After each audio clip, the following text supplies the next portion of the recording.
Good to go? We're good to go. All right. Hello, welcome everybody. Thank you for coming back. I hope everybody had a good and safe Halloween, and we are ready to roll some dice at each other. Um, as always, we are Coffee and Crits, and I hope you have your beverages. For those about to caffeinate, we salute you.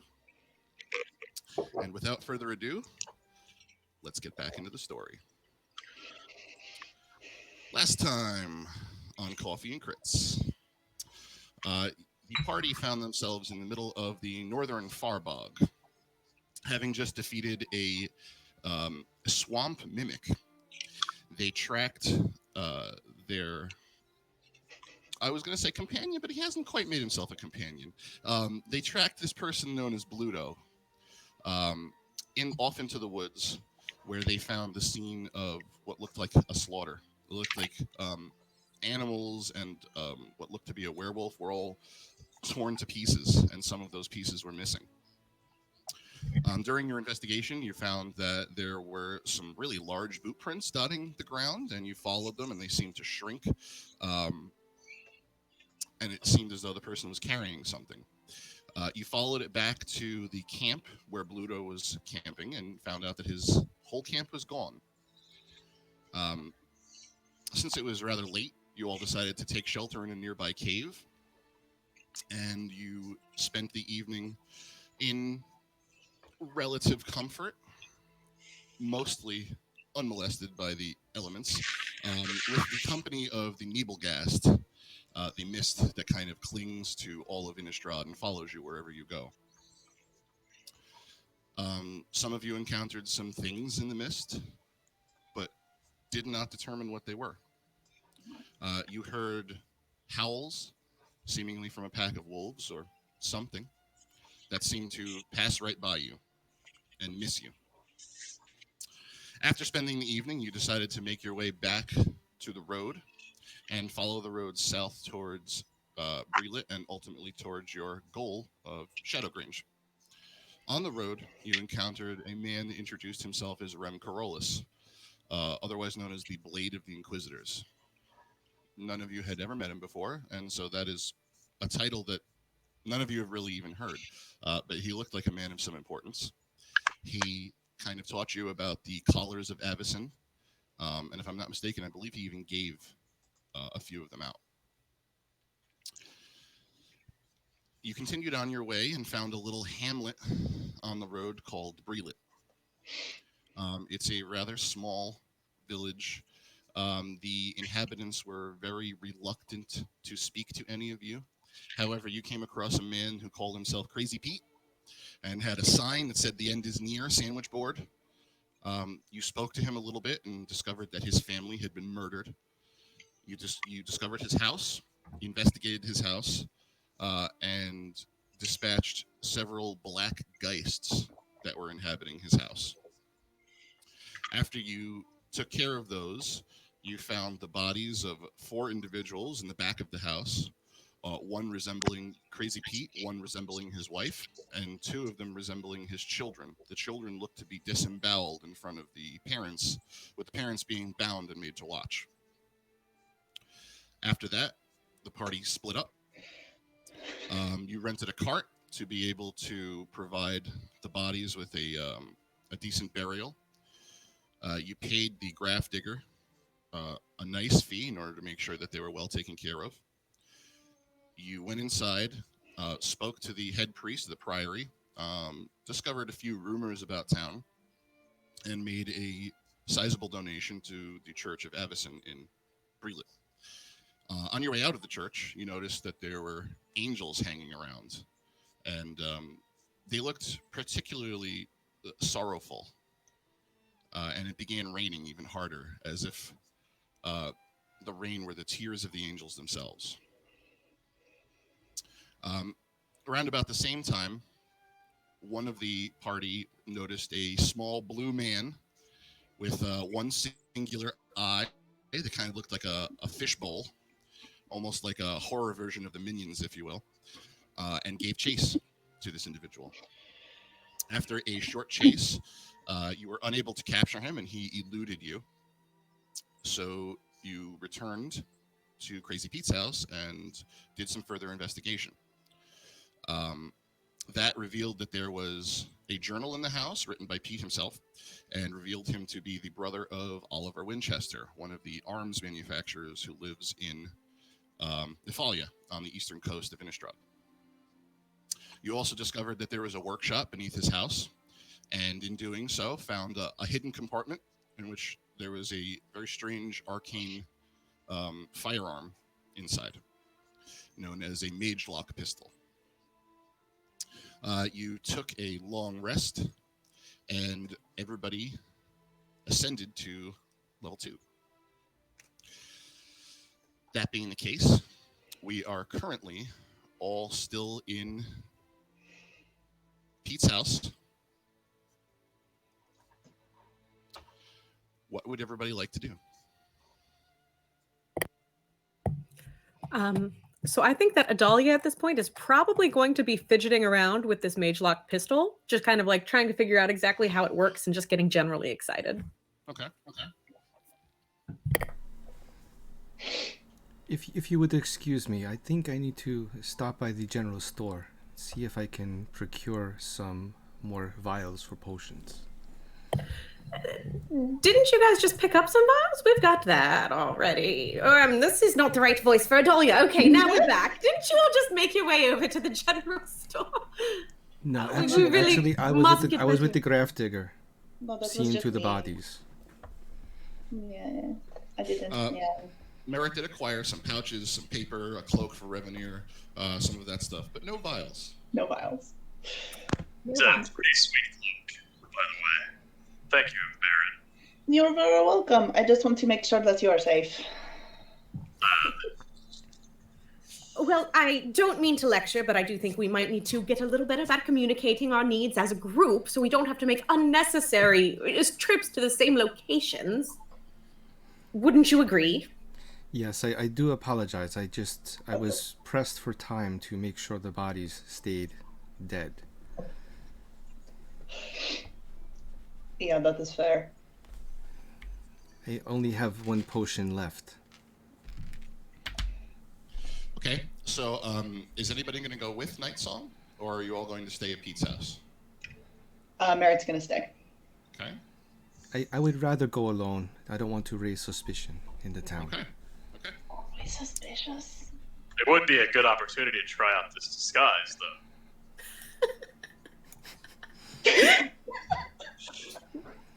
No, Ravnir, I was hoping that maybe you could help me, like, with a sword for just, like, a couple of minutes. Ah, some more training.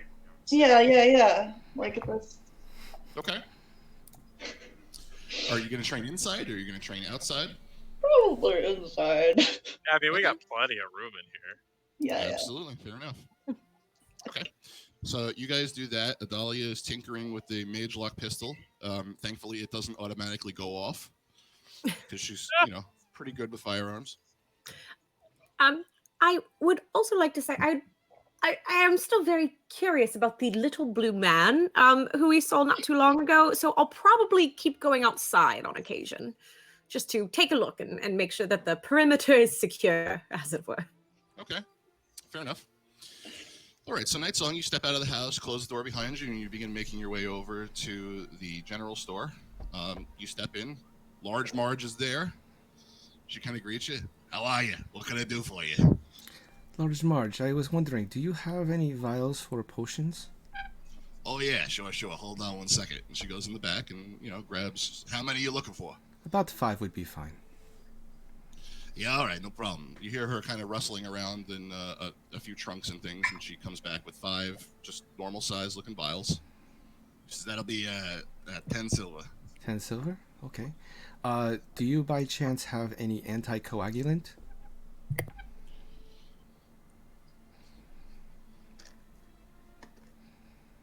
She says, nope, I don't even know what the hell that is.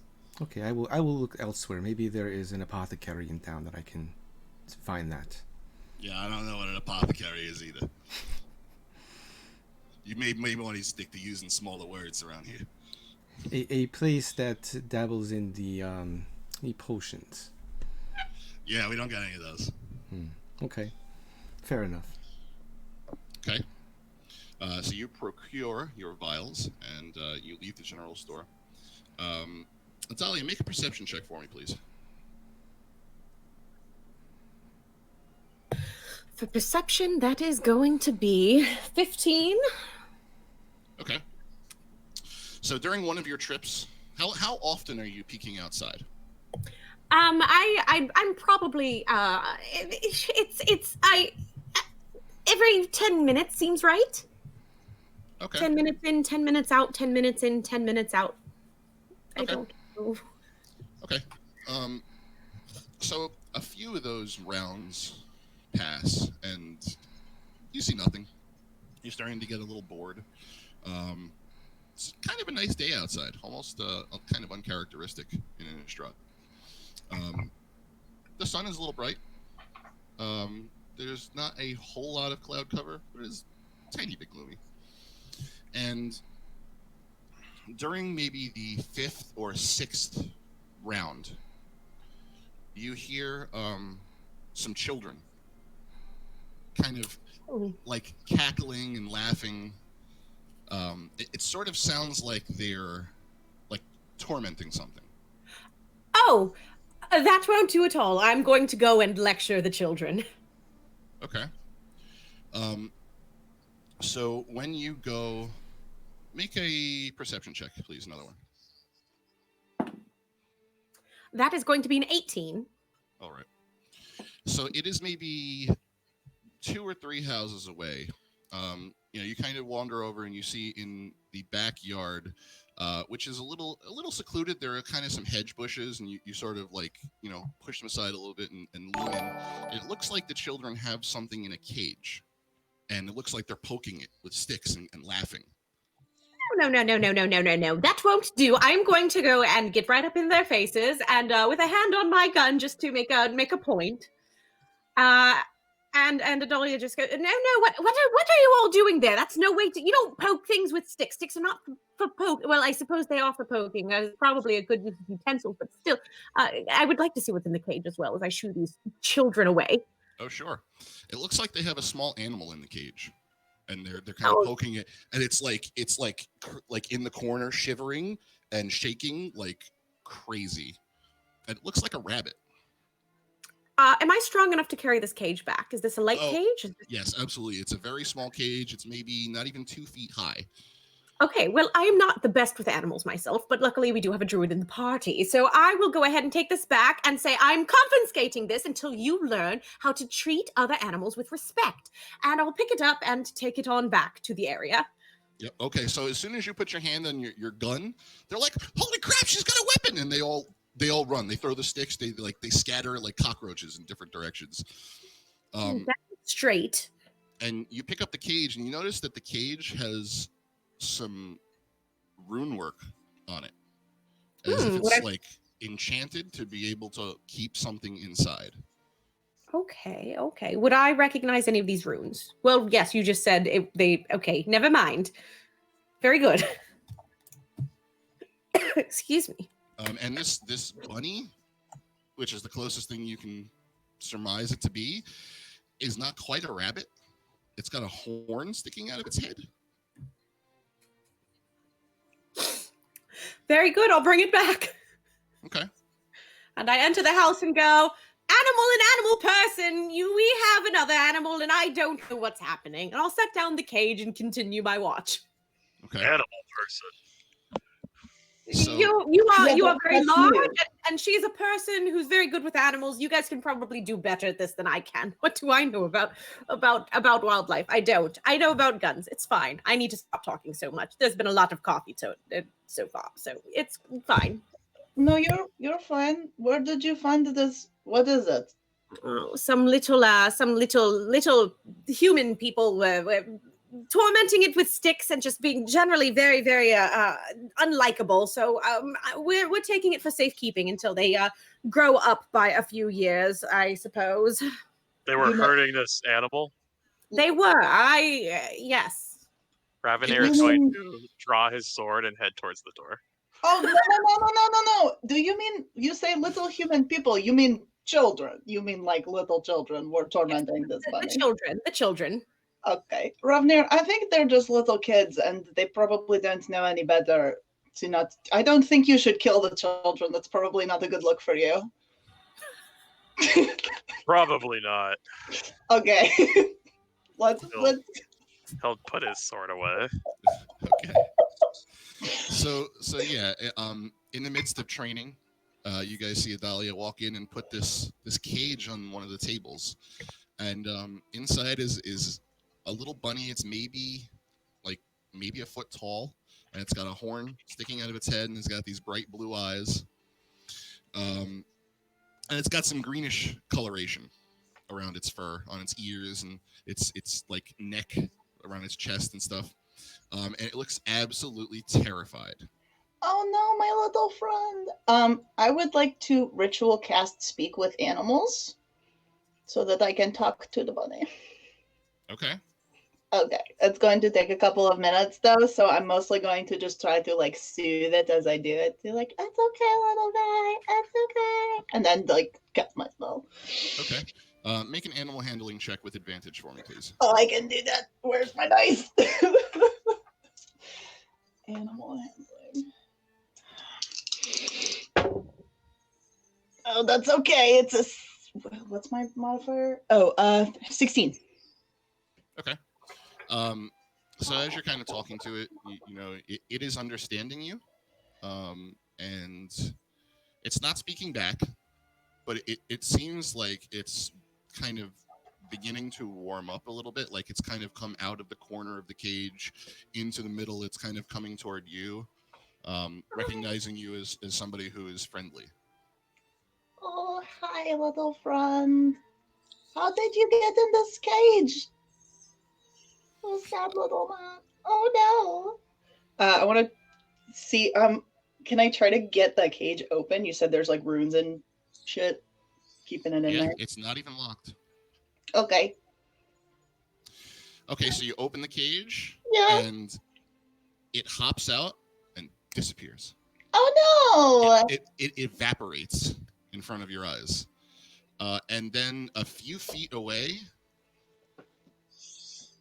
just its head appears, kind of floating in midair, like its head just reappears, as if it just reforms out of thin air, out of water, out of nothing. And it's just kind of looking at you, like giving you the side eye. Oh, look at that! It's so cute. Oh, how do you do that, little friend? Oh. Do you come closer to it, or are you maintaining your distance? What are you doing? No, I think she's gonna do that thing where she kind of like gets down a little bit so she's on the same level as, and it's just like, oh, you're so cute. Look at you. Okay, go ahead and make another animal handling check with advantage again, please.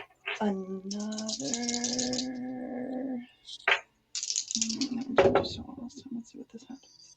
It's another 16. Okay. So it actually, its head kind of floats down toward the ground, and the rest of its body appears, and it kind of hops over to you, and like closes one eye and puts its head out. It looks like it wants you to pet it. Oh, look at you. I really gently just like kind of pet it and like scratch it behind the ears a teeny bit. You're just the sweetest thing. Okay, when you scratch it behind the ears, it does the thumper thing, where it taps its foot. Go ahead and go into your extras, and then go into monsters and add the bunny corn. Bunny corn. You now have a bunny corn as a pet. I think Disney's lawyers are going to be cracking down on us. Oh yeah, for sure. Well, that's tough because it's already in Tomb of Annihilation. I'm just kidding. It was the thumper thing. Oh, that's fine. They can come at me. Okay. All right. I will figure this out. It is about this time at Night Song.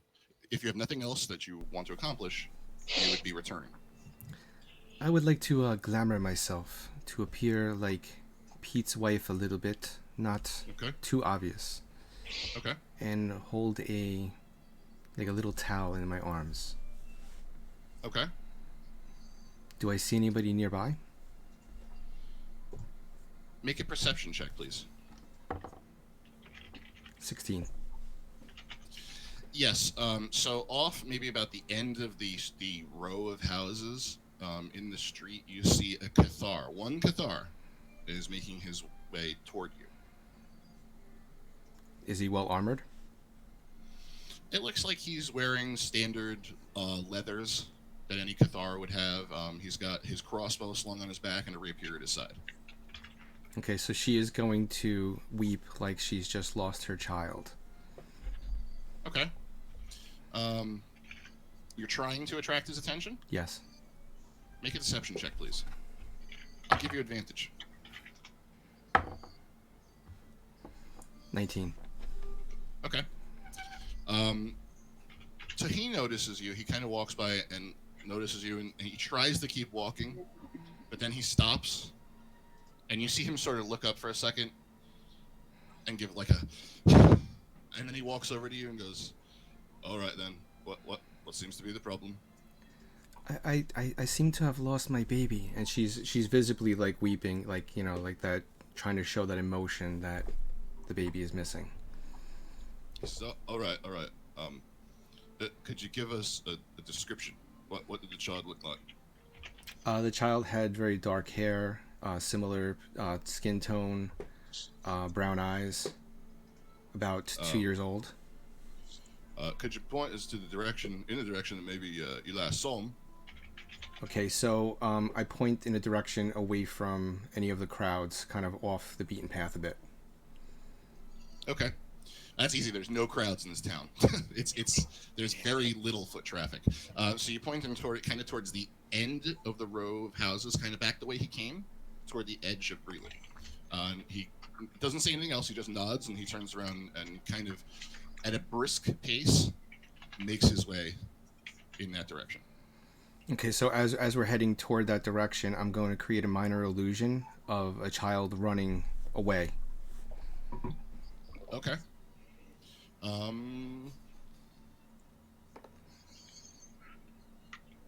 right. He sees it and he goes, "Hey, stop!"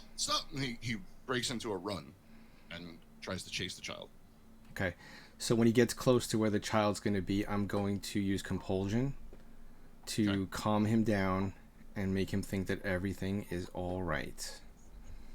Okay. Does that involve a DC check? Yes, Or it checks? does. Okay.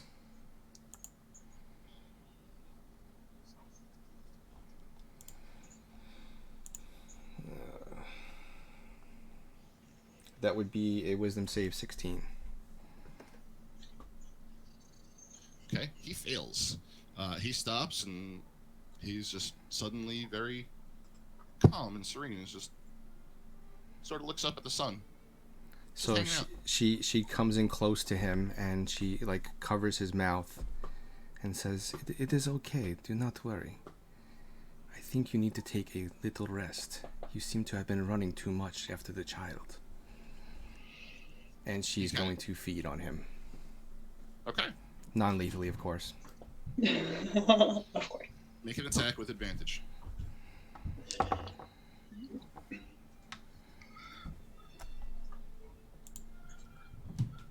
That would be a 26. Oh yeah, that's a hit. Give me damage.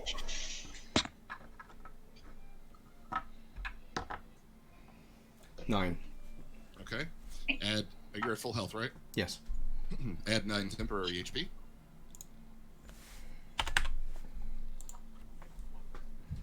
And he's still standing. Well, Is he kind of going a little bit limp? no. It looks like he's definitely got some life left in him.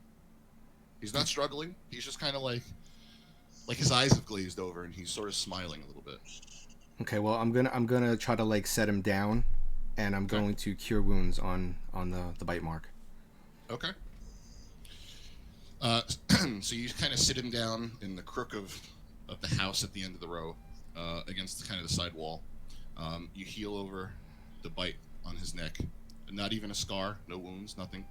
And he just sort of gently like lolls, his head lolls to the side, and he sort of falls asleep.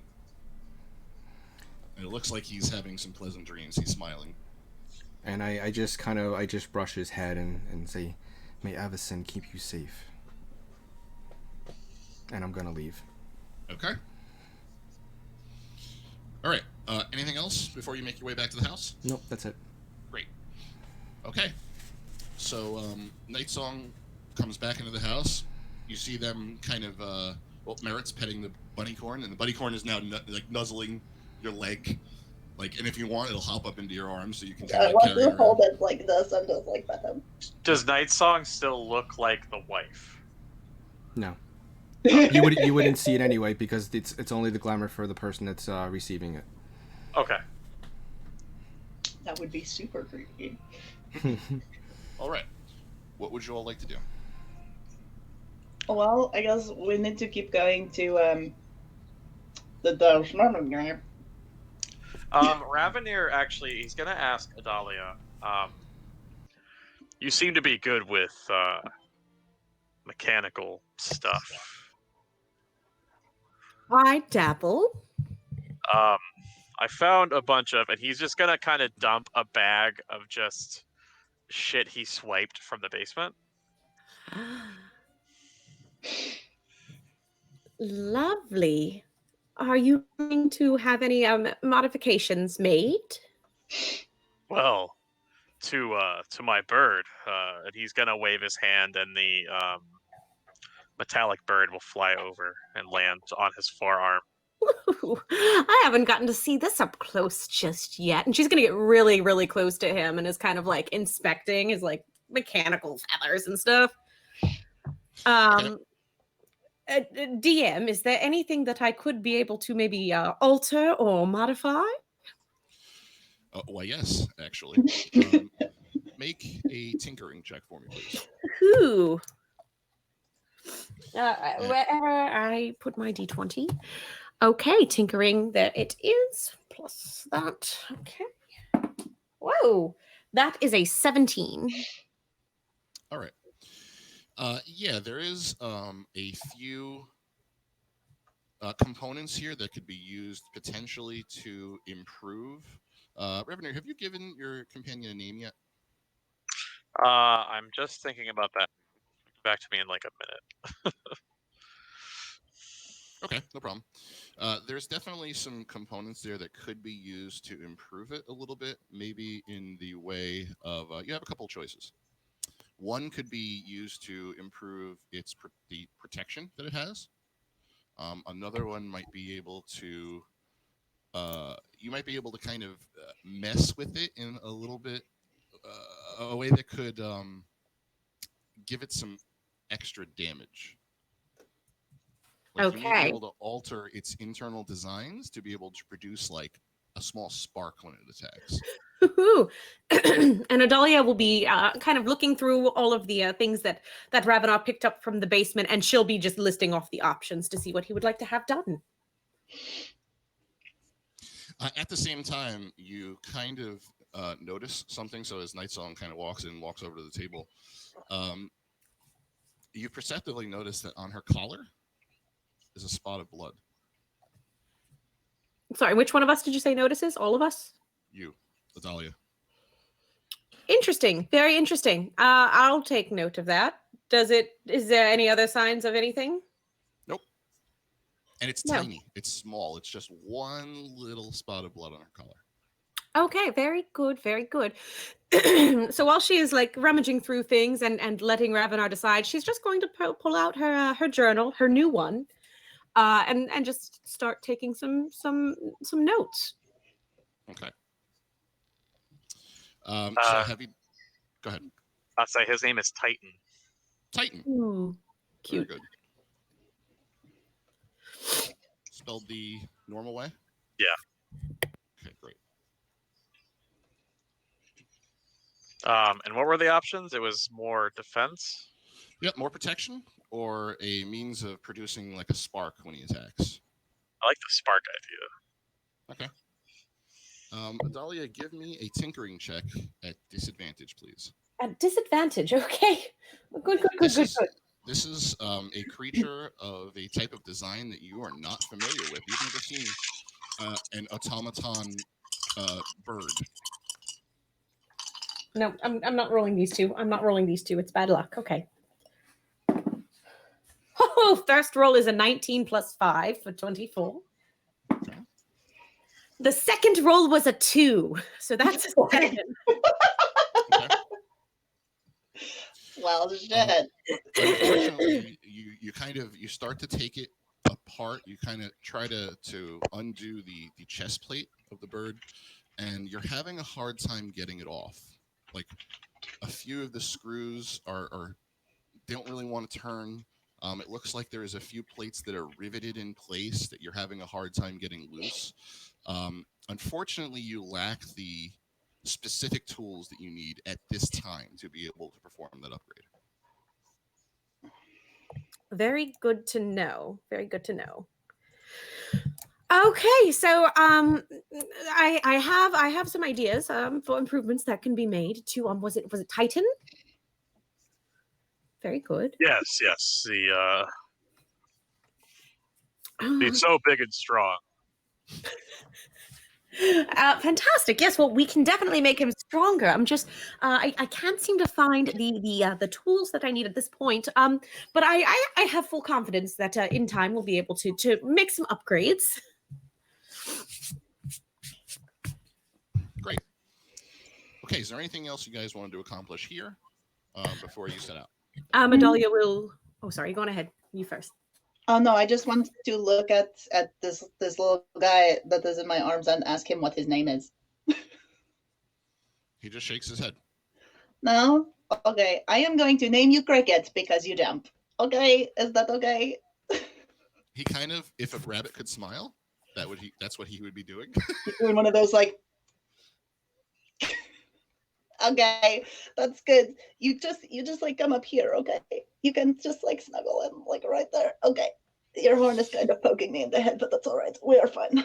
So you put him on your back and he kind of rides around for a minute, and then he just sort of levitates off your back and it just sort of floats and follows you around. Okay, that's cool too. But if you're like cold or anything, you can just like be a sweater. It's fine. Perhaps you can Wow. find him a cloak to keep him warm. Well, he's kind of got that already with the. But I mean, that's not the worst idea that you've ever had. So maybe. All right. Is there anything else? Adalia is going to say to Night Song, kind of like slightly side eyeing, and she's like, "So, did you pick up your vials from the general store?" Yes, I actually procured 5 of them, and she picks them up and shows you. Mm-hmm. Okay, interesting. Well, I seem to have forgotten something at the general store myself, so I might head over. Is anybody hungry? Does anybody want any additional food? Anything else I can pick up?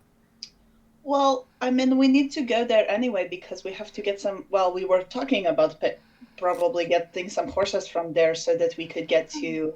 I still can't remember the name of the place that we're going. Shadowgrange. Shadowgrange. Because we were going to Shadowgrange and we knew that it was going to take a lot less time on the horses. So maybe we should all go. Did we return the cart? Yes, we did. Yeah. I think that sounds like a grade A plan. And I'm going to say Adalia's main motivation is she wants to make sure that nothing is awry at the shop. Okay. At the general store? Yeah. Okay. She wants to make sure that Marge isn't dead. We do need to find something to turn these snozberries into some sort of paste too. Oh yeah, I forgot about that. That's all right. Well, if I'm not mistaken, one amongst you is an alchemist. That's not me. I could help if you like. Well, yeah, I mean, oh wait, I have those, don't I? Shit. If you want, yeah, maybe. Like, there, you can try. Okay, so you want to take the berries and make them into a paste? I just remember last session someone mentioned something about doing that. Oh, we had mentioned making them into jam. That was it. I don't know. That's the kind of people that we are. Yeah. So now we're going from alchemy to jam. I think we can do jam. No Yeah, problem. I don't think we need to like do. It's fine. We can. Well, we'll just eat this on the way. It's a good snack. It's good for you. No, she'll take out her alchemy kit and make jam. No problem. Do I have to roll an alchemy check? In case we find any radars, we need to jam. No, that's fine. I'm not gonna make Get you out. It's close enough to alchemy and not into cooking that you get a jar of schnozberry jam. That's fine. Oh, that's wonderful. Thank you for doing that. Schnozberry preserves. It's Schmuckers. All right. While Night Song is making jam, Adalia is just going to be like taking notes and being like, "Oh, so how are you doing that? Oh, that's interesting. Okay, that's how you do that. Okay, interesting." While she jams out. Is there something on your mind, Adalia? Just always interested in learning new things, as it were. Well, I actually was trained at the academy in Havengul, specializing in alchemy And jam making? and jam making too. I was not aware that the two went hand in hand, so that's very interesting. Anything else that you specialize in? If you must know, I actually specialize in poisons. Interesting. Poisons are very very unique facet. It's it can be very very helpful, I guess. Not just to kill someone, but to incapacitate them. Interesting. Very interesting indeed. What's your preferred method of poisoning? She's taking notes again. It depends. Depends on the target. What kind of targets are you used to? Oh, stitchers, people who are undesirable.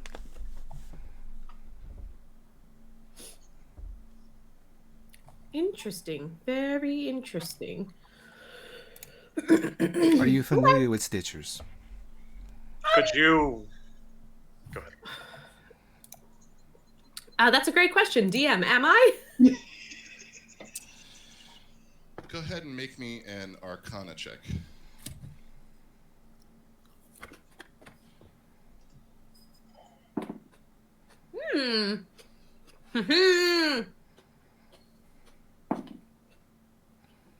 That's 19. Yes, you are familiar with Stitchers. So, on Innistrad, there are two different types of necromancy. There are ghoul callers and there are Stitchers. Stitchers are more like Frankenstein. They take different body parts and they sew them together to make zombies. Ghoul callers literally sing to bring the bodies back to life and instill in them like they kind of push the person's soul back into their body and force them to do their bidding. Oh, Whereas that's disgusting. a Stitcher is kind of creating new life. With that role, you would know that the difference between ghoul callers and Stitchers is that the body that is stitched together is filled with a combination of lantern oil, different reagents and unguents, herbs and things, and one drop of dried angel blood is what brings it to life. So it does not possess a soul. Very interesting indeed. Very interesting indeed. Okay. That is very good to know. And she's just continuing to take notes and goes, do you frequently run into Stitchers? Are there any that you are very familiar with? Tell me about you. You asked me about Stitchers, and then you asked me about me. I am not a Stitcher. I have had problems with Stitchers before. Have you ever been to Nephalia? No, I don't believe I have I? Have I, GM? No, I have not. No. In fact, it's very uncommon to encounter Stitchers on this side of Innistrad. Typically, they keep to Nephalia. Very interesting indeed. That's just good to know. Can you tell me more about Nephalia? I'm assuming, is that where you've spent some time? That is where I was born and raised, in Havengul. Oh, when is your birthday? When is my birthday? It's about the middle of the year. Well, there's a lot of days in the middle of the year, aren't they? Aren't there? Continuing to scribble down notes. You ask a lot of questions. I'm just interested in our new friends, in our little party band. Are you asking maybe how old I am? I would not be asking that. That's a very valid question. Well, if you must know, I am 50 years old. How old does she look? About 18. Years old. She makes a note. She goes, and while we're at it, what's everybody's birthday? I'd love to know. We don't really do that. I've heard of that, but where I'm from, we don't really like celebrate like the day you were born. You just kind of celebrate like throughout the year. There's like lots of fun little festivals and stuff. So I don't actually really know when I was born. Actually, yes. On Innistrad, it is not common to celebrate one's birthday. In fact, it is common to celebrate every year one's loved one stays in the ground instead. Yeah. And so, I mean, I know that I am like about 20 in human years. But I don't know like when. Like 20 festivals have passed since I have been alive. That is what I know. Very good. That's not the right accent at all. Very good. Quite, yes. Quite, yes. I say. What about you, Ravnir? Do you have birthdays? Yes, I was born on the 17th day of Lyokemian. I don't know what that means, but it sounds great. Do you not use the Leshian calendar here either? No. Okay, so that's really cool. Maybe we can celebrate your birthday later, whenever that is. But we won't know when that is since we don't use the same calendar. How about this? How about we'll just make a really good guess, and one day we will get some beer and you can drink it for your birthday. Sounds like a plan. Excellent. Okay, wait, what are we doing? You are Drinking. Yeah, we're getting ready to leave. Yeah. To head out to Shadowgrange. Adalia, do you should we start going? Unless you have more questions. No. I am very much interested in seeing how the general store is. I mean, what is at the general? Let's get going. Okay. So you all leave the house. You And make sure Ravnir has his big cloak all the way pulled down over his face. Yep. Oh yeah, just his eyes. Yep. Okay. Great. He looks like a giant furry ninja. All right. So you guys all come back to the general store. Large Mars is there. Oh, you came back, did you? What else did you need? We actually need 4 horses. I'd like to purchase them. Yeah, sure. And now I can't remember the price I gave you. What did I say it was? 10 per horse. Yeah, okay, let's go with that. That sounds good. I don't know. 10, did I say 10 gold? 10 I don't know. suns? Or 10 10 gold? suns is fine. I can pay for it. Yeah, okay, 10 suns. 10 suns a horse, and they're all yours. You don't gotta return. Yeah. Okay. Do we no look at Night Song? Do we need 4? I mean, I'm pretty small. Like maybe we just only need 3. No, it is okay. I think I don't everyone can have their own horse. I have enough sons for this. Don't worry. Okay. I just I don't. Sometimes it's not very safe for animals, on the road. So I just want to make sure that we are not like putting ourselves in danger by having this big, meaty animals with us. I don't know. I haven't traveled a lot, so. No, but this way, in case there is a problem, we will all have our own horses and nobody will be left behind. Okay, that sounds good. All right. So you all get your horses. You get all of the necessary things: saddles, saddlebags, things like that. Do you want to purchase any food for the horses for the journey? So many apples. And carrots. Horses love carrots. I don't know much about animals, but I did ride horses for one summer on my 7th year, and I know that they love brushes and carrots and apples. Also, I would like to take a look around the general store just to make sure nothing's amiss. There's no more blood petals, and that Miss Marge is in tip-top shape. It looks like a kind of normal, ramshackle little general store. Nothing looks out of place that didn't look like it was out of place to begin with, but you haven't been here. It doesn't look like there was any signs of a struggle. Marge looks like she's okay, about as okay as Large Marge could look, with her kind of messed up eye and scowl.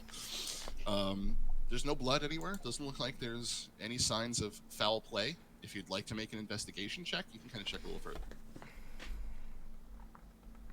I'll go ahead and make an investigation. Yes, please. Okay.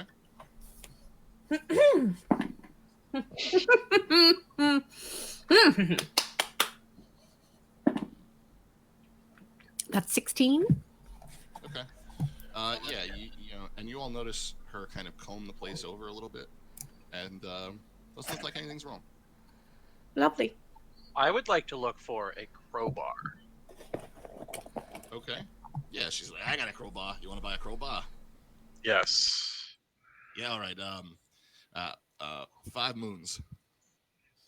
And Raveneer is gonna look at Night Sun. You need money? Yes. Okay, she will pay for it for him.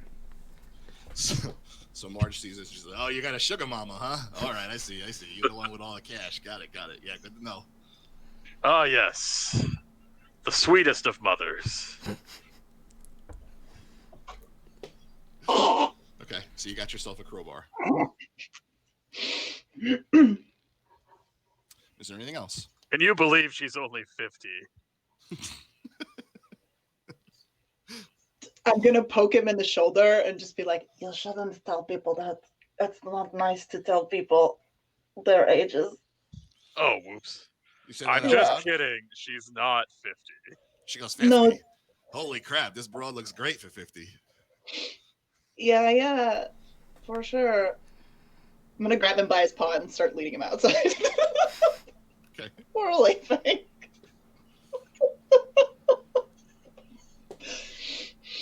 All right. It's okay. Is that it? Great. Okay. So you guys all go outside. You saddle up your horses and you head out of town. Okay, We're getting out of Dodge, as it were. as it were. Right, so you head south. You head south for a few hours, let's say, and you come to a crossroads. The first thing that you see is kind of coming out of the mist as you approach. There's a singular humanoid standing in the middle of the crossroads. Okay.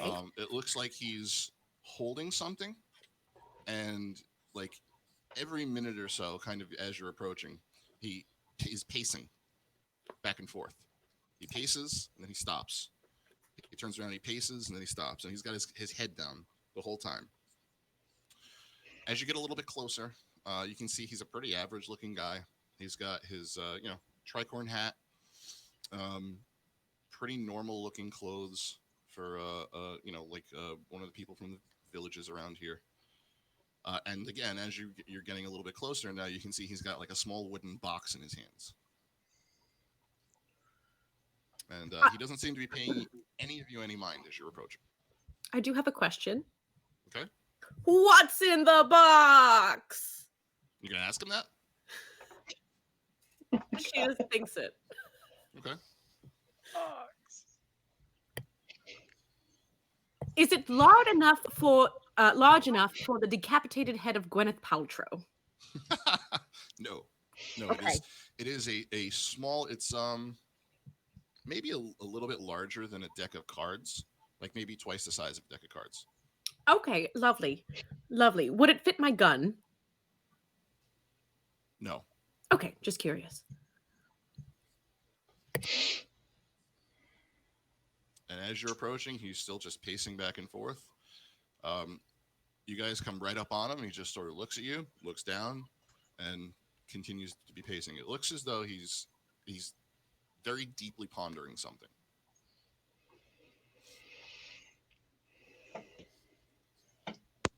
Ravanair will ask him, "What you got there, friend?" He looks up. He's, yeah, good day, folks. This is nothing. Nothing. Please don't trouble yourselves. It's nothing to worry about. Seem distressed. Well, yeah, I've kind of got a lot on my mind. I don't know whatever seems to be the problem, Pilgrim. Well, I'm from Shadowgrange, just down the road here, and he points to the northwest. He says, unfortunately, we've been experiencing some casualties in town, and well, I'm quite worried about my family. But then why are you here in the middle of the road with a box in your hand if you are worried about your family? He says, well, I don't know if I should really tell you, or any of you Cathars. I'm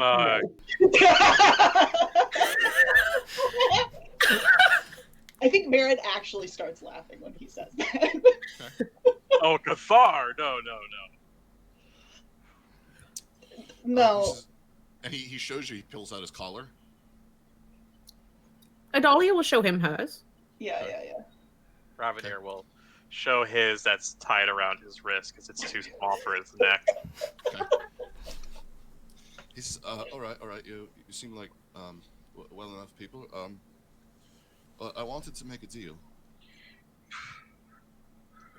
With who?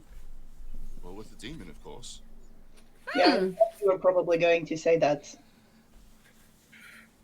Well, the angels have not been particularly helpful lately, and Yes. well, everybody knows if you want a sure thing, you go talk to a demon. Look, let's not jump to any hasty decisions. We just so happen to be on our way to Shadowgrange ourselves. And I think maybe you could use an alternate point of view or another opinion before you go doing anything hasty. Does that sound like something you'd be interested in? Make a persuasion check, please. Persuasion! No, you don't want Adalia to do this. That's fine. That is 10. Okay. He says, well, to be fair, you sound like very nice folks, but I don't know if you're going to be able to handle this.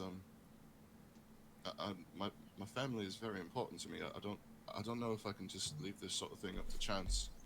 Well, what is happening that is making all these people disappear? They just disappear, or is it something that you can tell us that maybe we can help deal with?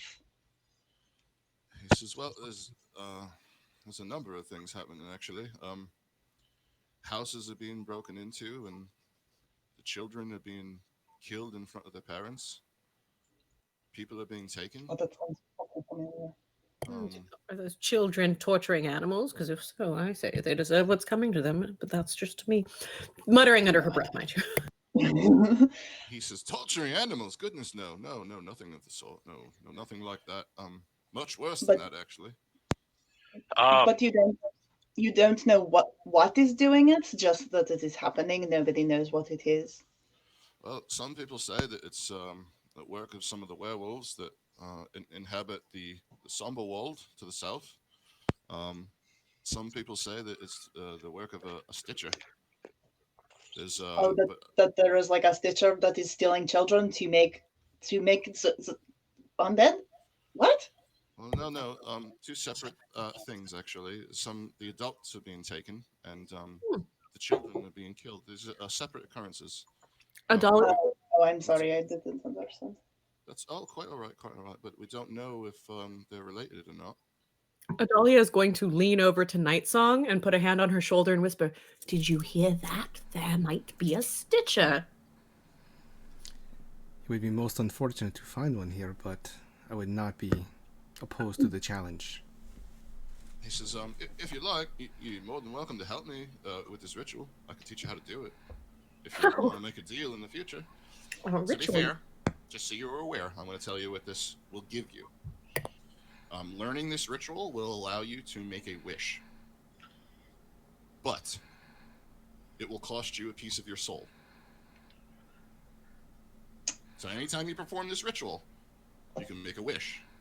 But you have to make a bargain with a demon. Yeah, I'm not going to do that. No, that was okay.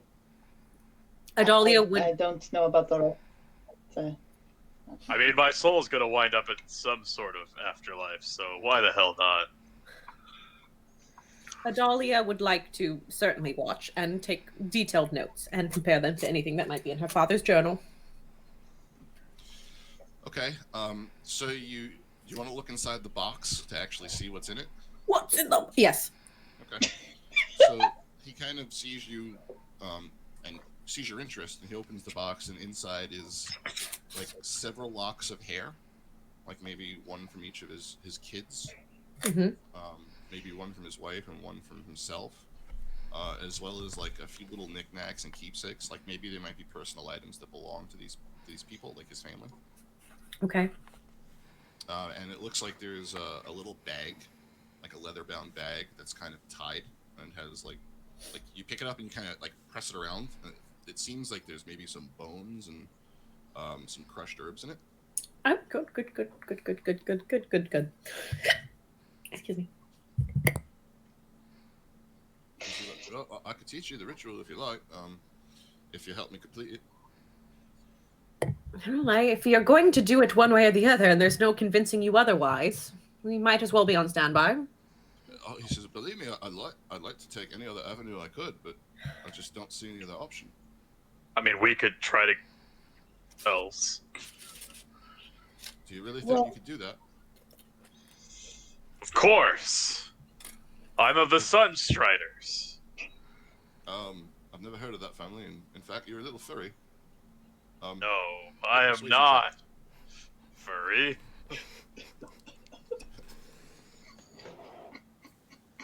That's a 5. Doesn't look convinced. Is Nightsong the only charisma person in this entire group? I think so. Oh, good. I'll get persuasion when I level up later into samurai, but for right now it's a plus. Okay. He says, "Sorry, you just don't look you don't look strong enough to be able to help me." But haven't you met the great and wise Adalia and Nightsong? They can conquer the biggest foes. And Merit, don't forget about Merit and her bunny corn. Oh yes, the great Bunnycorn, Just, yeah, that's a strange slayer creature of there. werewolves and vampires. He's just like It uses its hovering, horn as a stake to pierce the hearts of our enemies. and he's like Wait. hovering right here next to my head. Like, yes, this fearsome beast. And as he's doing that, kind of his body disappears. And it's just his head. It's just Cheshire He's- catting. He certainly Oh pierced my God. my heart. I He thank says, you. "Oh, wait a minute. Did you say you've killed a werewolf?" Yes, many of them. I have Make Carol a the persuasion werewolf. check. Make a persuasion check with advantage. I was gonna ask persuasion or deception, but I have a plus at 1 in both. Whichever your Really choice. I rolled a 3 and a 4, so a 5 again. Christ. Killing it, guys, killing it. He says, I just don't believe that. You don't look strong enough to have killed a werewolf. He says, if you have in fact killed one, what's their weakness then? Well, with this kind of roll, I'm gonna assume it's onions.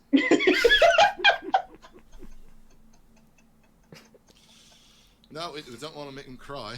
Can Adalia use her father's journal to see if this information is easily accessible? Absolutely. She is going to cover Ravenar's mouth with her hand, and she will say, well, of course a werewolf's weakness is going to be silver? Yeah. Okay. Considering that... Yes, I mean, yes. You go ahead and make a persuasion check with advantage. Please roll better than me. That's an 18. Oh my god. He finally comes around. He says, all right. And he's actually, like, kind of looking over as you flip through the journal, and he sees a lot of the things and the sketches and stuff that are in there, and he says, all right, you look like you've been around a little bit. Promise you keep my family safe.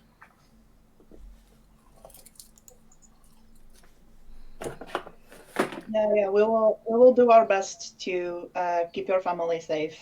I promise that it's hard to do, but sometimes you just have to make choices and not sell your soul to demons so that people can help you, please. Okay. And in case we do fail, you have a backup plan. Well, if we fail, he'll probably be dead. Hopefully, if you do fail, it doesn't cost me the lives of myself and my family. All right, I'll trust you. That's a good choice. He puts his hand out to shake your hands. He says, my name's Thaddeus, Thaddeus Crane. Pleasure to meet you. One of you has a cat that's meowing. That's very lovely. I'm so sorry. That's Ravenar. Sorry. I was just thinking about those onions. Okay. He agrees to travel with you to Shadowgrange if you would like. Okay, he can get on my horse because Merit is very, very small. Okay. So he hops on the horse with you, and you guys kind of all set off. You make it maybe another hour down the road. And then the Nebelgast begins to grow thick slowly as you're walking down the road. It kind of starts to like rise up around you, and then before you know it, it's engulfing you. You look up and you can't even see the sky anymore. Hit this thing. You can barely see 20 feet in front of you, to the sides, and behind you. Somebody make a perception check, please. Oh, I have Faya. I can do that. 22. 18. Okay. So you start to feel incredibly uncomfortable as you're traveling, as if Start to. the hairs on the back of your neck start to kind of stand up, and you sort of like you look down and you have like goose flesh on your arms, and all the hair on your arms is standing on end. And then you kind of feel almost as if somebody runs their finger down the back of your neck, and like you look back, and Thaddeus is like, "What? I didn't do nothing." Can we do a... No, never mind.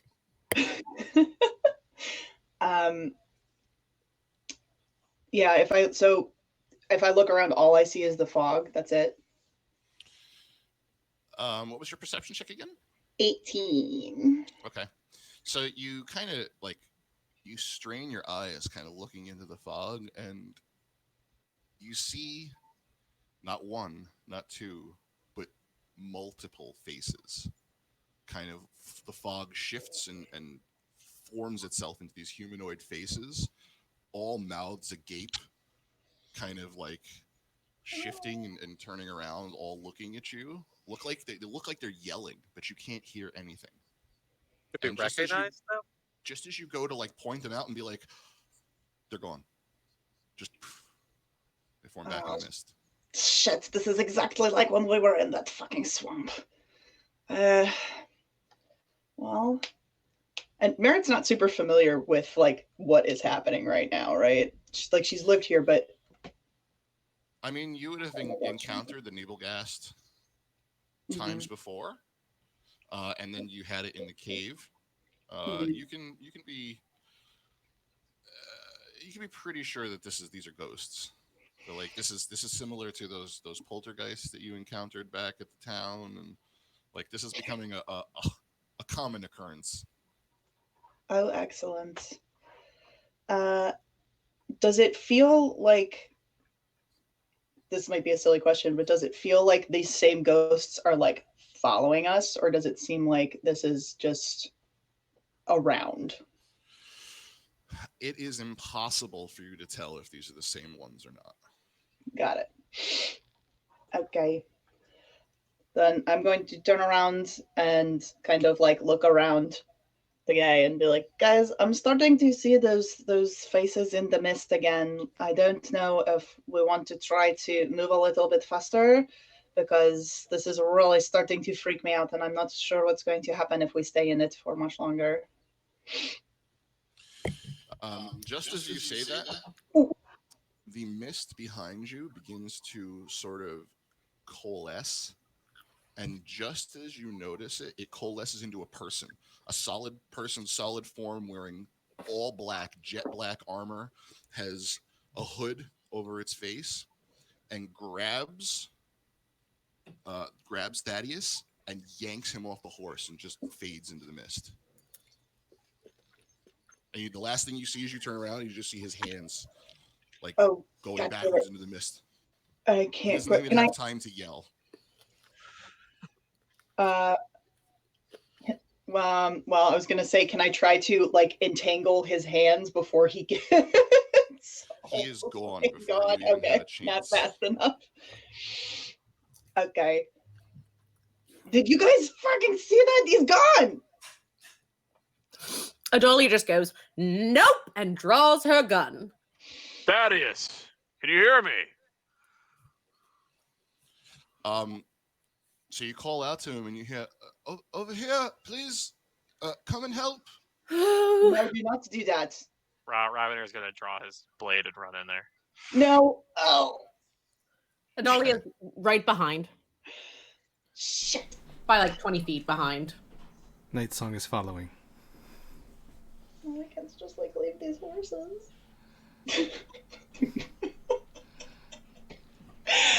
Okay. So you find someplace really quickly. Do you dismount your horses, or you follow on horseback towards where you hear his voice? Are we going off the road? Yes. Oh. Oh, it's okay. No, I'm going to get off the horse and just kind of like pet its head really gently and be like, just please don't go anywhere, okay? And pop them. Adalia will tie hers to this post with a little note on it that says, Adalia's horse, please don't touch.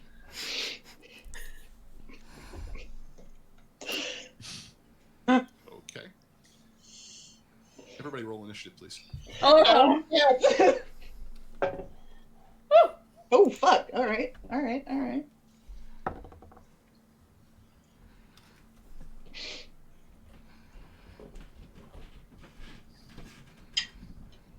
18. Oh, wow. You're already on there. Great.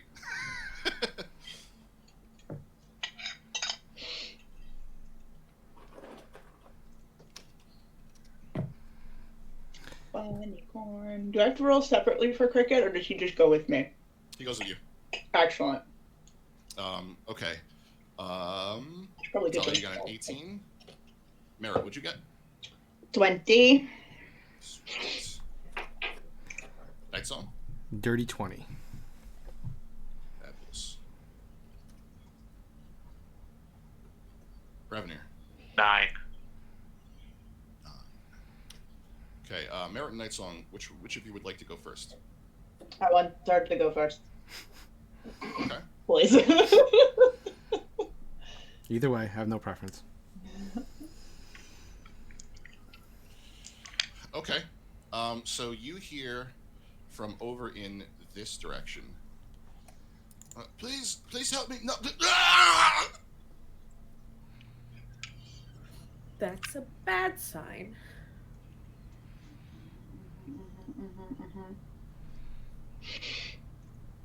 song. What would you like to do?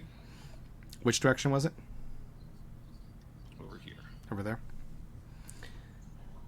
I'm not seeing anything. Okay, I'm going to head up as far as I probably would want to go to the end to see if I can see anything in that distance.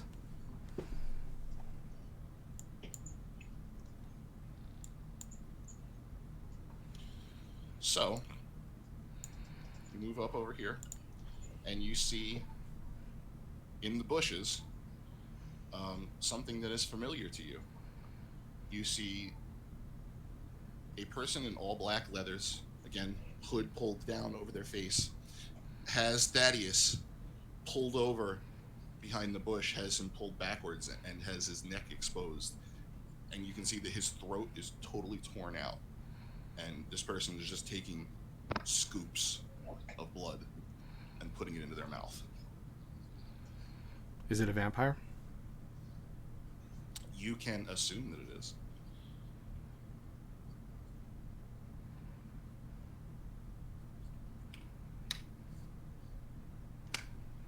Does that end your turn? Yep, that ends my turn. Okay. Merritt.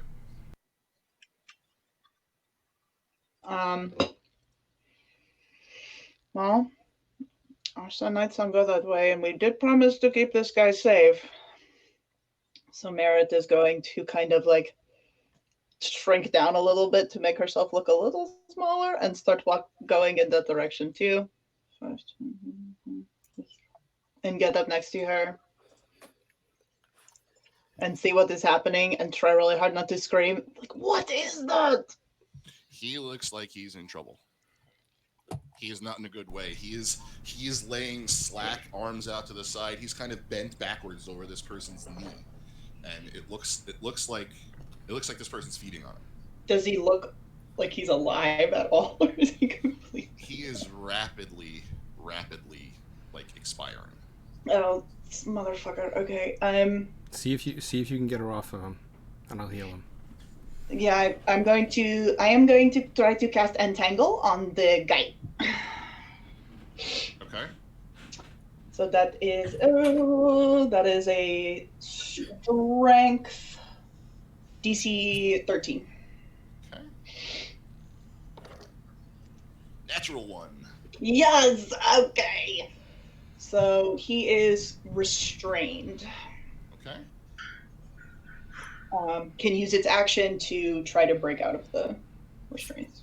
All right. Cool. Okay. Or you still have bunny corn? I do have bunny corn. So I am going to have Cricket come with me, and for now, I think I'm just going to have him like hang out with me and not do anything Okay. for the moment. Great. Do you see this? Okay, that's my turn. Does that end your turn? Yeah. Dahlia. All right, well, we're going to start off with a move action. Head over this way, because why not go ahead and get everybody in a straight line? That seems like a great idea. But it does give me a clear shot. She's going to be loading a silvered bullet into Pip the musket. And we are going to try to shoot him. Shoot it. Shoot it in the neck. We're aiming for the neck. Okay. My baby. 17 to hit. That is a hit. Okay, cool. And that is going to be, Jesus Christ, 4 points of damage with a silvered bullet. Okay. Does more damage than you think it should. For 4 points, that's not bad at all. All right, and that is going to be her turn. Alrighty. Revenue. He is going to run up 15, 20, 25, 30. Do I have line of sight on it from here? Yes.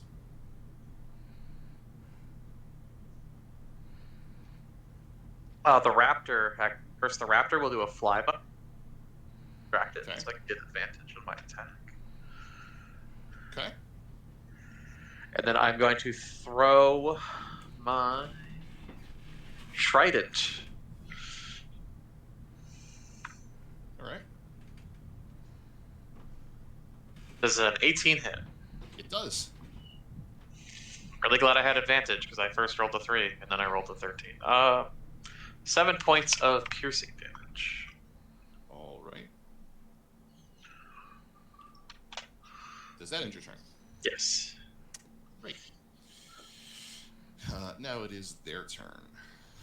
So, seeing you all come running up and begin to attack it, it actually takes Thaddeus and kind of throws him to the side, and just faster than your eyes can follow. They're just standing in front of you, Revenue. Like, you throw the trident, it hits, and then it kind of looks up at you, and a second later, standing in front of you. And it is going to claw at you. That's a natural 1, though. So that is that.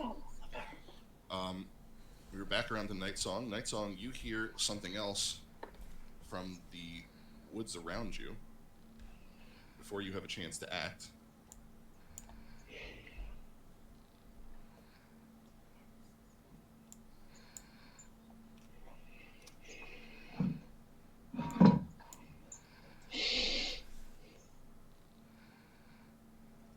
From 2 different spots.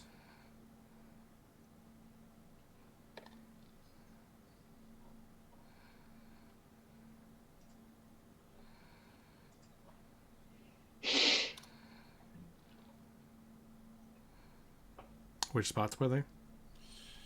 Down here and over here. Okay.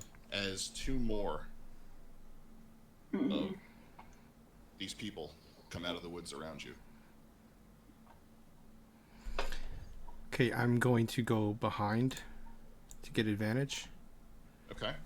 And I'm going to attack with Blue Destiny. All right.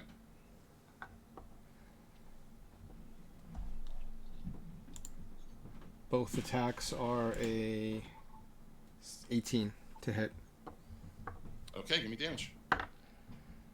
Max damage, so 12. And minimum damage, so 5. So 17 total. 17 total. Okay.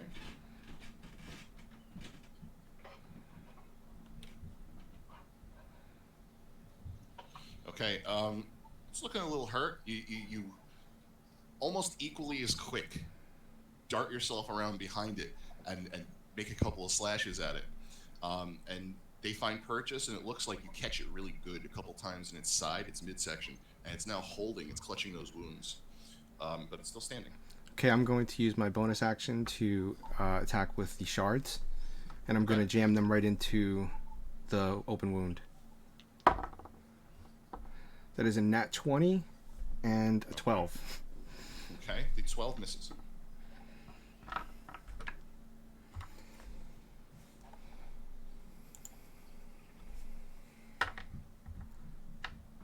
So that is a 7 damage. And what are we doing? Double or max roll plus the... Max roll plus weapon. Okay, so that would be 8, 7, 10. Okay. Oh, 11, sorry, 11 damage, yeah. No worries. It's looking real hurt. You pop the end pieces off of Blue Destiny and go and just jam them right in its face. One actually catches like a headpiece that it's wearing and doesn't find purchase. The other one almost goes right into its eye socket. It's now clutching the piece of Blue Destiny before it disappears back into your sword. It's looking really hurt. Okay, that ends my turn. All right.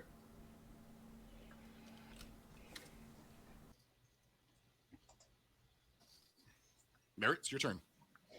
Oh, it is me? Okay. I am going to... Do I see these guys too or no? Not yet. I do? Yes. Excellent. So Merritt is going to go ahead and run. She's going to run because that is what she does. She's going to wait, what is that? Right, yeah, okay. So she's going to run this way, and she's going to just really quickly cast poison spray at this guy. So that is a con save. Okay. What's DC? 13. Crap. Okay, that's a fail. Excellent. Oh boy, I never get to roll d12s. You're getting real lucky today. Yeah. That is 4 points of damage. Okay. But she is going to keep going because she wants to try to get around the back of this little brush and like kind of hide down a little bit. Okay. Is that guy Thaddeus? Is he close to where I am, or is he completely dead now? I will put him on the map for you.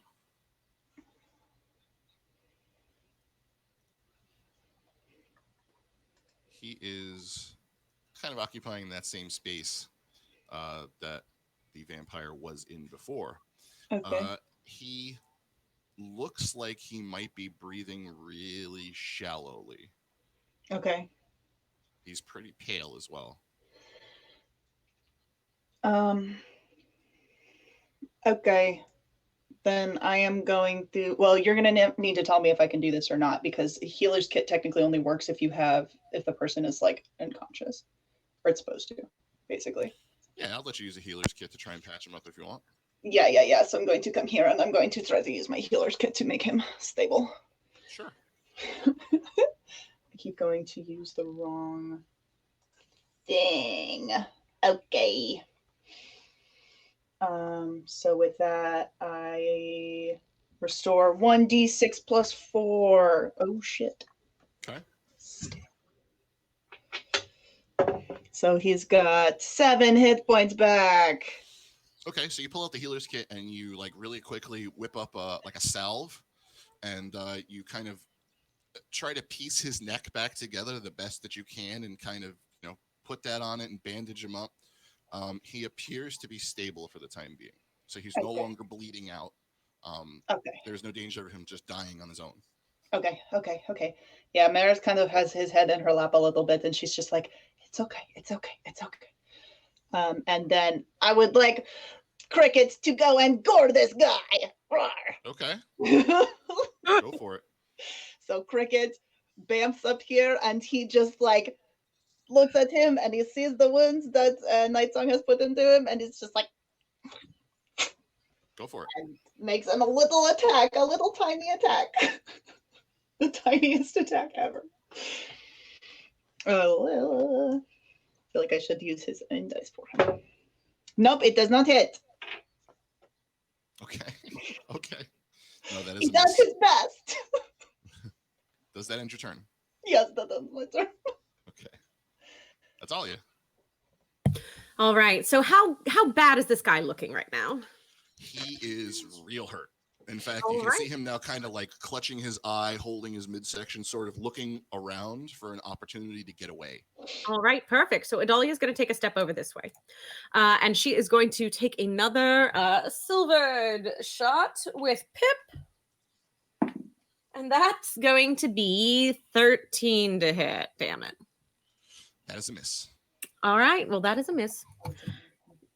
All right, so you kind of walk up, you take aim, and you fire, and the vampire just casually steps out of the way.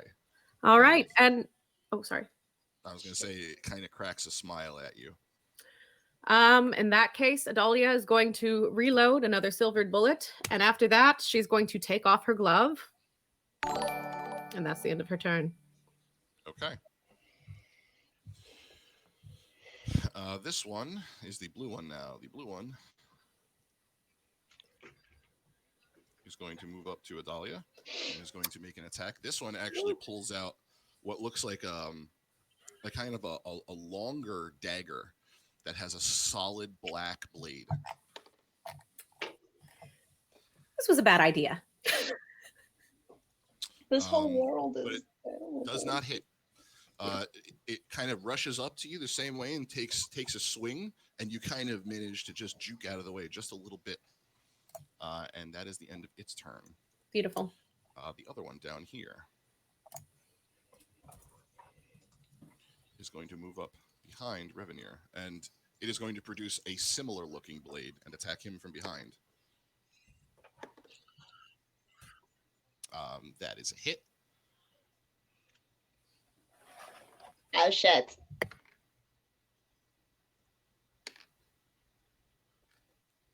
And that is 9 piercing damage. So this one, again, just as faster than the eyes can follow, kind of blinks up behind Revenir, grabs him by the shoulder, and just shoves a blade into his back. And that is the end of its turn. Revenir, you're up. I am going to attack this one.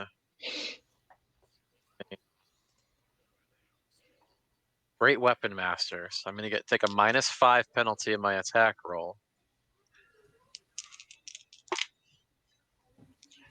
Which, that's actually a really good roll. Does a 18 hit? Yes, it does. Give me damage. All right, so I'm going to get to add 10 to my damage. Okay. 18... 21 points of damage. Okay, and which one was that to? The red one? Yeah. Okay. Revenir, how do you flavor your coffee?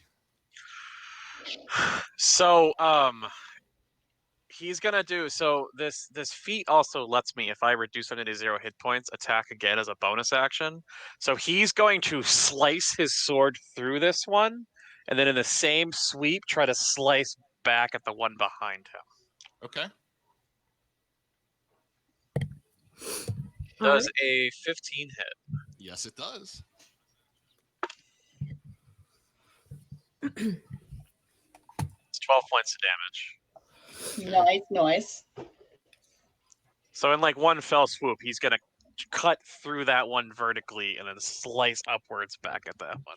So yeah, you take it and you grab your sword two-handed and you just swing upwards with every ounce of might that you have, and you slice it from groin to head, straight up the middle, and it just like in a movie, just perfectly falls apart, and then carrying through the momentum, come right down on the one behind you, and you catch it right in the shoulder.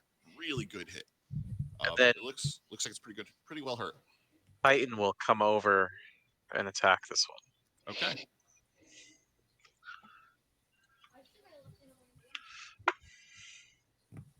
Does a 17 hit? Yes, it does. That is, jeez, that's 7 piercing. Okay. Picked the right dice today, guys. Yeah, you've properly attuned. Great. Does that end your turn? Yes. And with that, as soon as the red one falls to 0 hit points, Adalia is going to jam her hand onto the little spiky thing on her gun and kind of rip it down to cast her Blood Curse of the Fallen Puppet to move its 2-part corpse. What is its movement speed? 30 feet. All right. So she's going to move him 15 feet over to right beside her. And have it take an attack action against the blue guy. You got it. Cool, and she's amplified, so she has taken some damage from it. That is a hit. Beautiful. And it does 8 points of damage. Oh, and that is +3 to the attack as well. Well, wait. Okay, 11 points of damage. Nice. Looking at that. So you guys see is that the 2 parts of the corpse kind of put themselves back together for a second, and then kind of like really weirdly shamble over to the other vampire and just rake it across the face. Does it continue after that? Is it still your puppet? No. Okay. And after it does so, the pieces again just fall apart and land on the ground again. It's just a final act of aggression. Okay. Which brings us to Night Song. How bad does Thaddeus look? Thaddeus is kind of on death's door. He has like 7 HP. Okay, I'm going to Cure Wounds level 2. All right.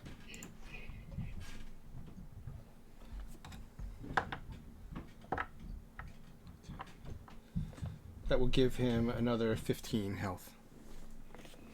Okay. So that actually, you see, he kind of, as you heal him, he kind of reaches up and takes the bandages off his neck, and he looks like he's fine. He's like in shock, but he's like sitting up now on his own. Okay, so as a bonus action, I am going to inspire Merit with a little woodland music. Okay, great. So Merit, you take inspiration from that. Nice one. Does that end your turn? Yep, that ends my turn. Great. Awesome. Merit, it's your turn.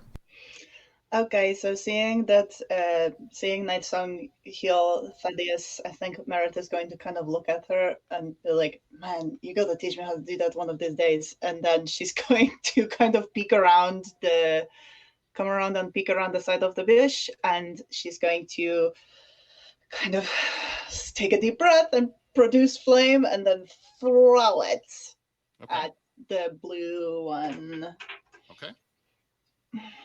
Let's see how this does for me. No, that is not going to hit. You have inspiration. I do, but I don't think that's going to hold. I rolled a 3, so it's an 8. So yeah.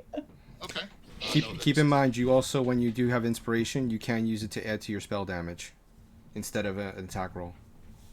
Right. Okay, but that is a miss. Yeah. Okay. So that is going to be my turn, and I think that Cricket is going to do the same thing, where he's going to try to. He sees that this guy is fighting Ravner, and it's like, oh, Okay. my third friend. Okay. How could you? And come over here and try to bop him. Sure. That one might hit. That's really good that the bunny corn is doing more damage than I am. Let's see what his bonus is. Oh my god, that's a 22. That's a hit. Oh boy. Wow. Okay, I guess these dice are gonna be for Cricket then. That is let's see. 5 points of piercing damage as he takes his little horn and just jabs it into the side of the guy's head. Okay. So yeah, you watch as Cricket flies over and just aims its head down and jams its horn right into the back of this vampire's shoulder. And the vampire's kind of reach back and grab it, but every time it like goes to grab Cricket, its body becomes like incorporeal. Like it evaporates just the part that the vampire's trying to grab at. Ha! Take that, you bastard. All right, that's my turn. All right. Dahlia. Time to shoot.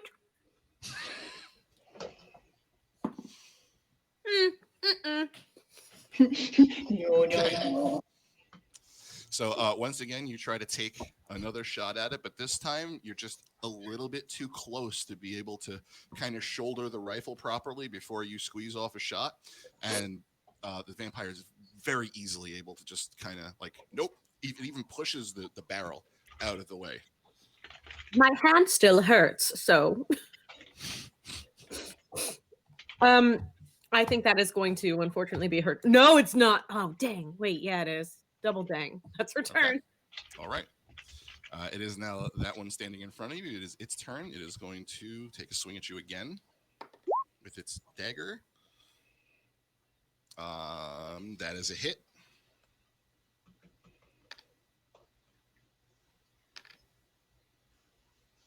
So you take 7 points of piercing damage. As it's still got its hand on your barrel and just takes its dagger and shoves it into your midsection.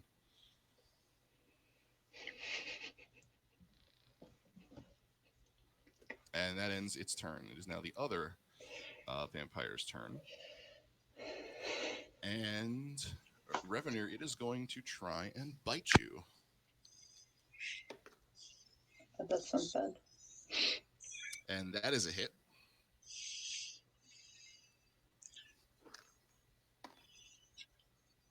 and it does 6 points of damage. Avenir does not consent to this. And it drinks some of your blood, and you notice that as it's doing so, its own wounds are closing. So that attack that you put into its shoulder has almost closed up. And that ends its turn. It is now your turn, Revenir. Bastard. Am I considered flanking, or does my familiar need to do the distraction? You are flanking.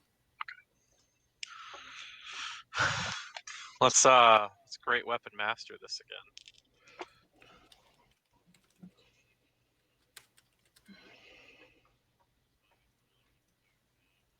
Roll an 18 and a 19. So does a 19 hit?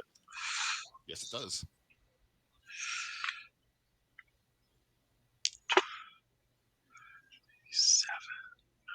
That's 20 points of damage. My goodness. Okay. How many points of damage? 20. Dude. Yeah, so with great weapon, you get -5 to your attack, and if you hit, you get +10 to your damage. So my 2d6 +3 +10, basically. So with this one, you actually catch it in that same wound. Like you bring your sword back and hit it in the same wound again, and its right arm is now like barely hanging on. It's like just a couple of scraps of flesh, and like its shoulder is barely still connected to the bone. I'm gonna It's action hurt real surge and do it Okay. again. Okay. Does a 17 hit? Yes, it does. Oh my god. I rolled a 5 and a 17 that time. 19 points. Revenir, how do you flavor your coffee? I'm gonna cut its head off. Okay.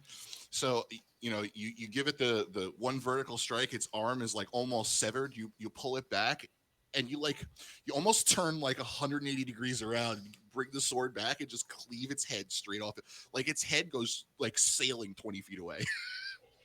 and its body just drops.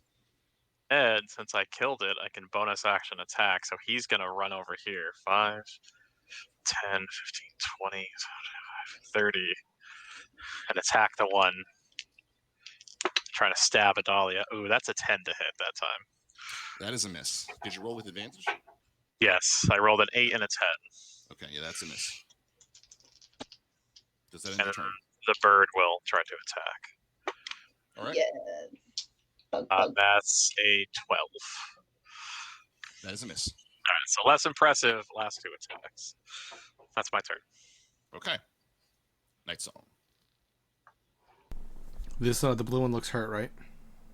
Yes. Wounded, not heavily wounded. Okay, she is going to hex the blue one, Okay. and then she is going to take 2 Eldritch Blasts. All right. That would be a nat 20 and a 22. Those are both hits.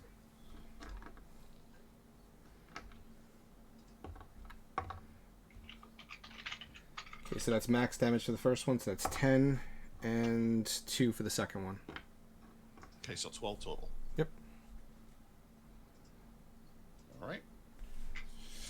So, how do you hex it, by the way? Is there any kind of a word? Is there anything that you do? Do you give it the evil monkey stare?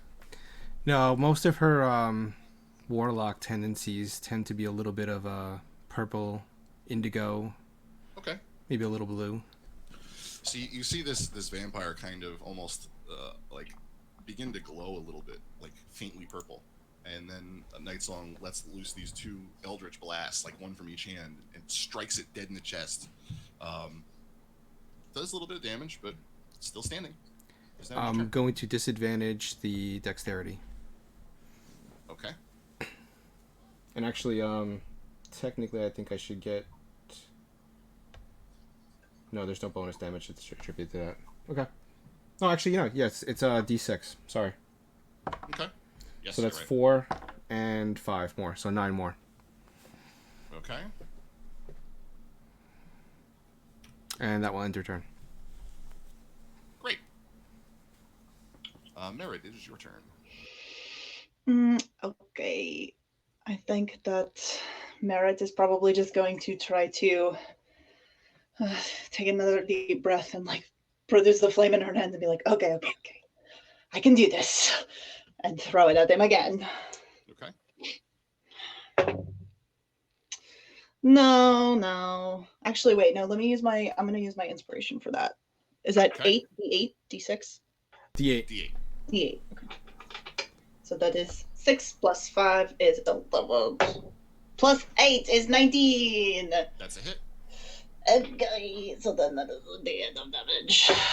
So that is 8 points of damage. Okay.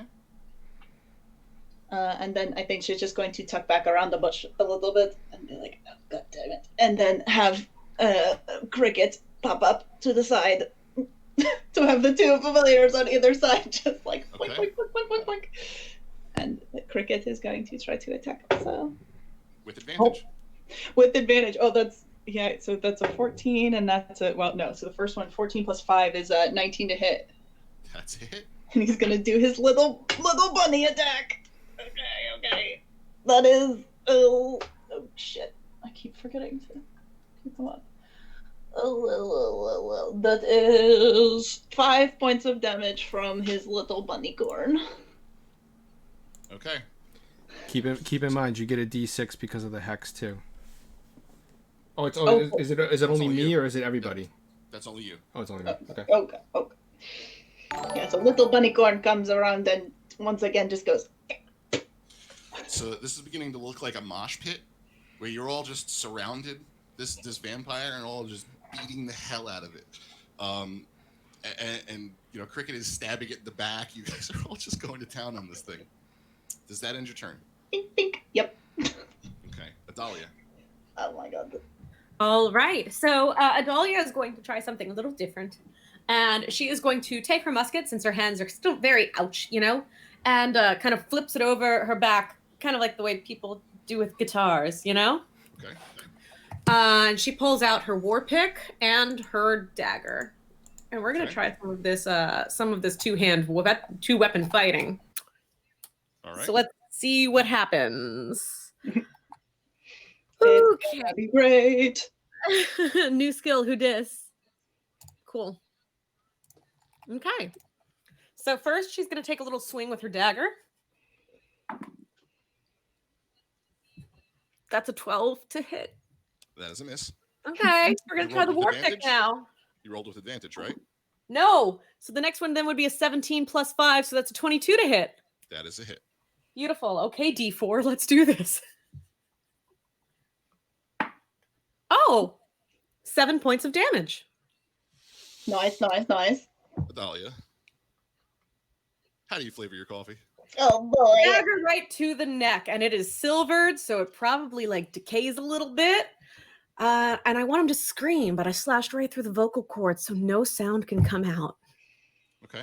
So yeah, you take your time with this. You swing with the war pick and it misses, and you take a look at the dagger, and then you just jam it into the side of its neck. It goes in like butter.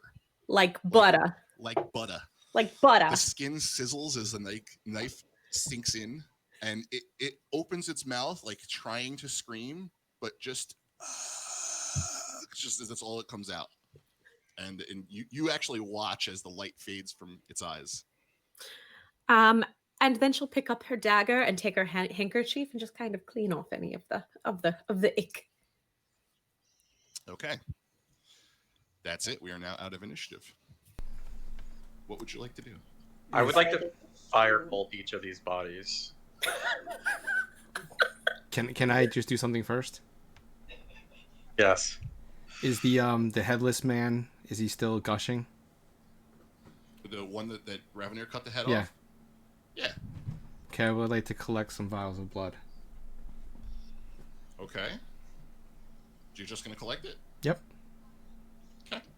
I think Merritt is going to run back over to Thaddeus and just like kind of try to get him up a little bit and see if he's okay. Okay. So Night Song, you have 4 vials of vampire blood. So while I'm collecting the blood, I want to kind of see if I can identify what family they're from. Okay. Make a history check. Oh shit.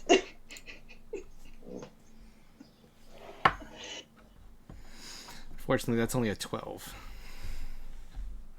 They don't look like they're from any of the four families, which are the biggest influences on Innistrad. So this is somebody you've never met. These are from a family that you haven't ever encountered. You do see an identifying mark that looks like it's kind of concurrent on all three of them. And so as you kind of peel back like the armor a little bit on their small clothes underneath, you find a small symbol of a foot. Okay. Just looks like just a stylized foot, like the bottom of a foot, the 5 toes. That's it.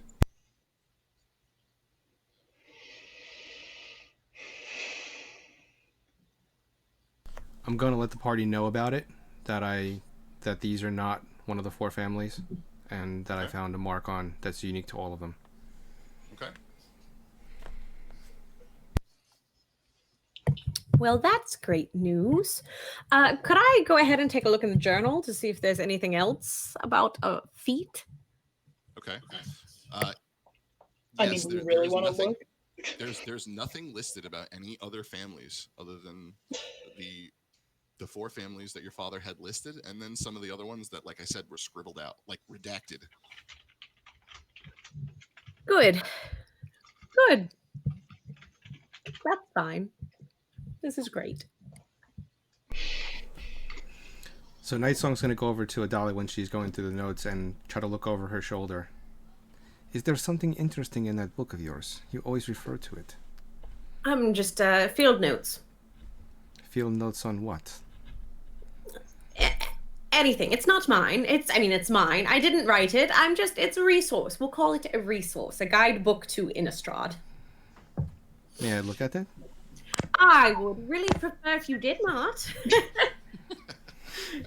You could say it's sentimental value, if it's all the same. That's fine. You can keep your secrets for now. I appreciate it. All right, keep your secrets. I know that's immediately where everybody's head went. Yeah. Right. Okay, so you gather the blood. Thaddeus is looking a whole lot better. In fact, he looks over. He says, "Oh, thank Avison, y'all were around to keep me safe. That was horrible." Yeah. See, we can absolutely take care of you and your family. Like, you're alive and everything. Okay, let's get you back to the horses, okay? Like, we probably shouldn't stay here for any longer than we need to. Yes, please. Let's get out of here, please. Can't agree more. Yeah, I think that it is a good idea. Okay. All right. Go ahead. Oh, I just had a quick question. Those blades, those black blades. Mm-hmm. Excuse me. Did they disappear, or are they still there? They're still there. Could Adalia maybe take one and wrap it in cloth and kind of pick it up and tuck it away in her bag? Sure. Okay, good to know. Are you making an effort, like, not to touch it with your hands, like pick it up with the claw? I don't trust it. Yes, I am. Okay, fair enough. Sure. I would like to. Go ahead. Sorry, go ahead. So you add one dagger to your inventory, and just add that it has a black blade. Cool. Boop. Sounds good. I just want to recollect my trident.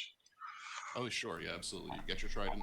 Now you mentioned you wanted to burn the bodies. Is that still the case? Seeing as he's been told that nothing here ever really dies, probably what he's thinking is the best idea. Just to kind of burn them. Sure. I don't think we want these guys coming back and hunting us down. Yeah, probably no. Sure, fair enough. The bodies, you pile them up, and either Merritt or somebody else who has like a tinderbox, whatever. I got prestidigitation and firebolt. I was just gonna. I literally have a spell called Produce Flame. Like, I'm good. Both of you at the same time. One of you is like, "I got this." The other one's like, "I got this too." And you both just, the bodies go up, and it starts producing like a plume of smoke that is just lazily drifting off into the sky.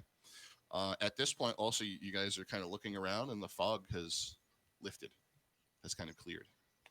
So it appears as though maybe it might have been the work of whoever these folks were.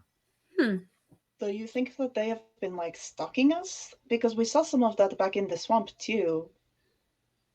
I mean, I don't know. I don't know how vampires work.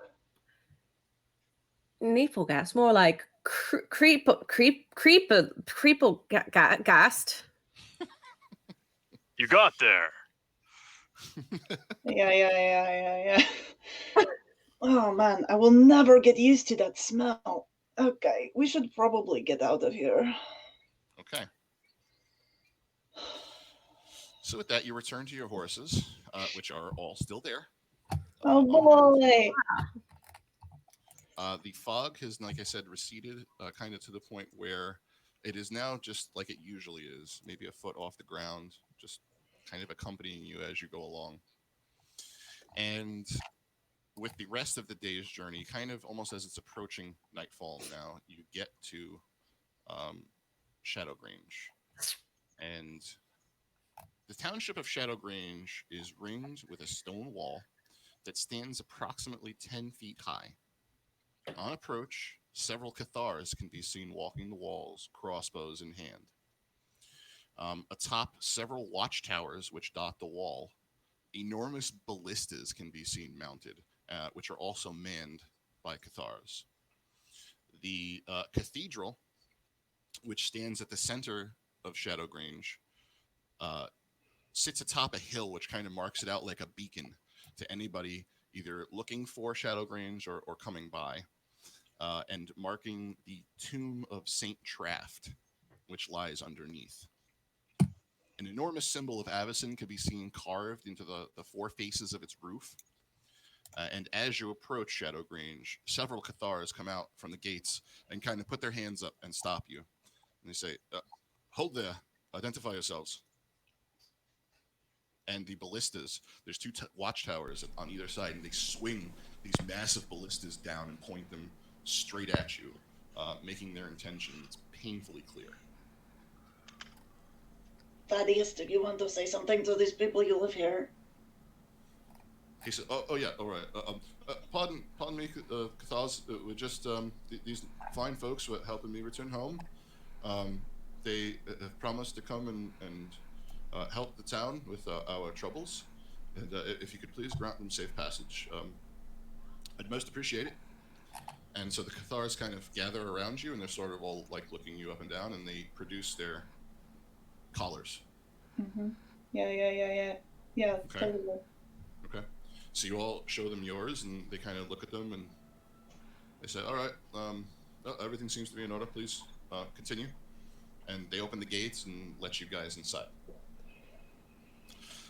Pretty much as soon as you come in, Thaddeus is like, thank you, folks. I'm going to head home now. I'll let you see to your business. Good luck with your investigations. And I live in the far side of town. If you need me, please come on by. And he just excuses himself.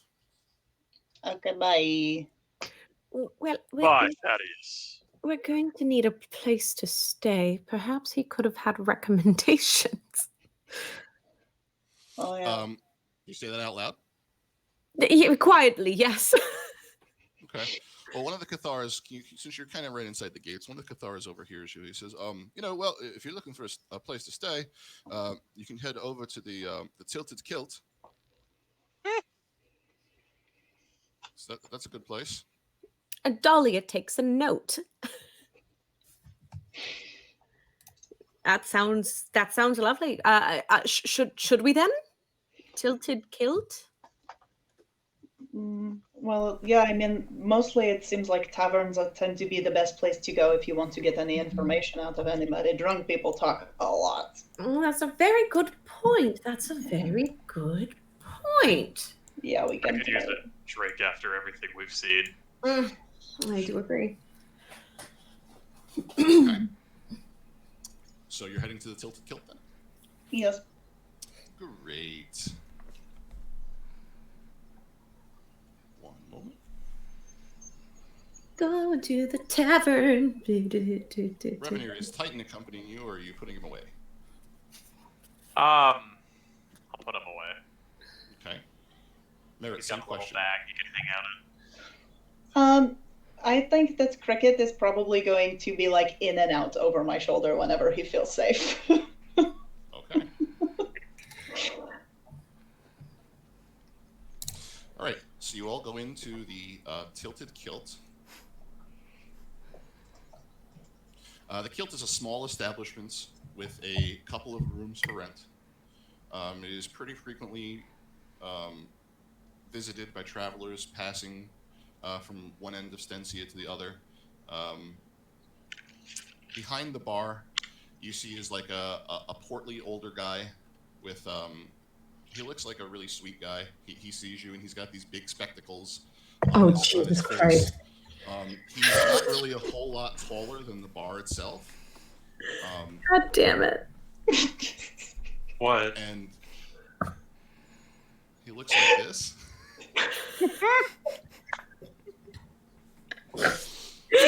And as soon as you walk in, he says, "Hey, come on over. How you doing? Come on, please have a seat. So this guy's like as tall as me.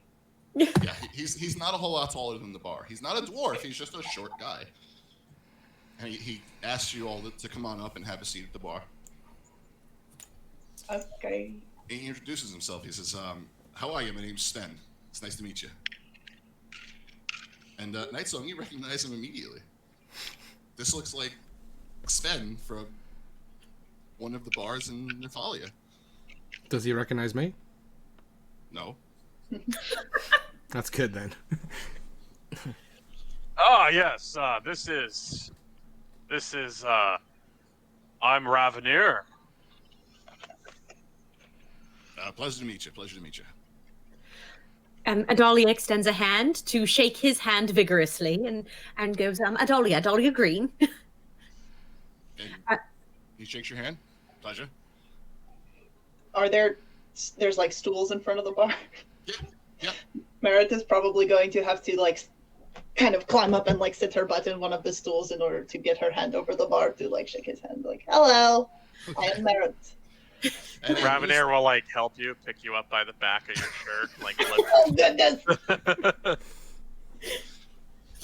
Thank you. Okay. And you see, there's a few other like people in the bar that kind of see this and they look over and they kind of laugh and then go back to what they were doing. Are they laughing at me?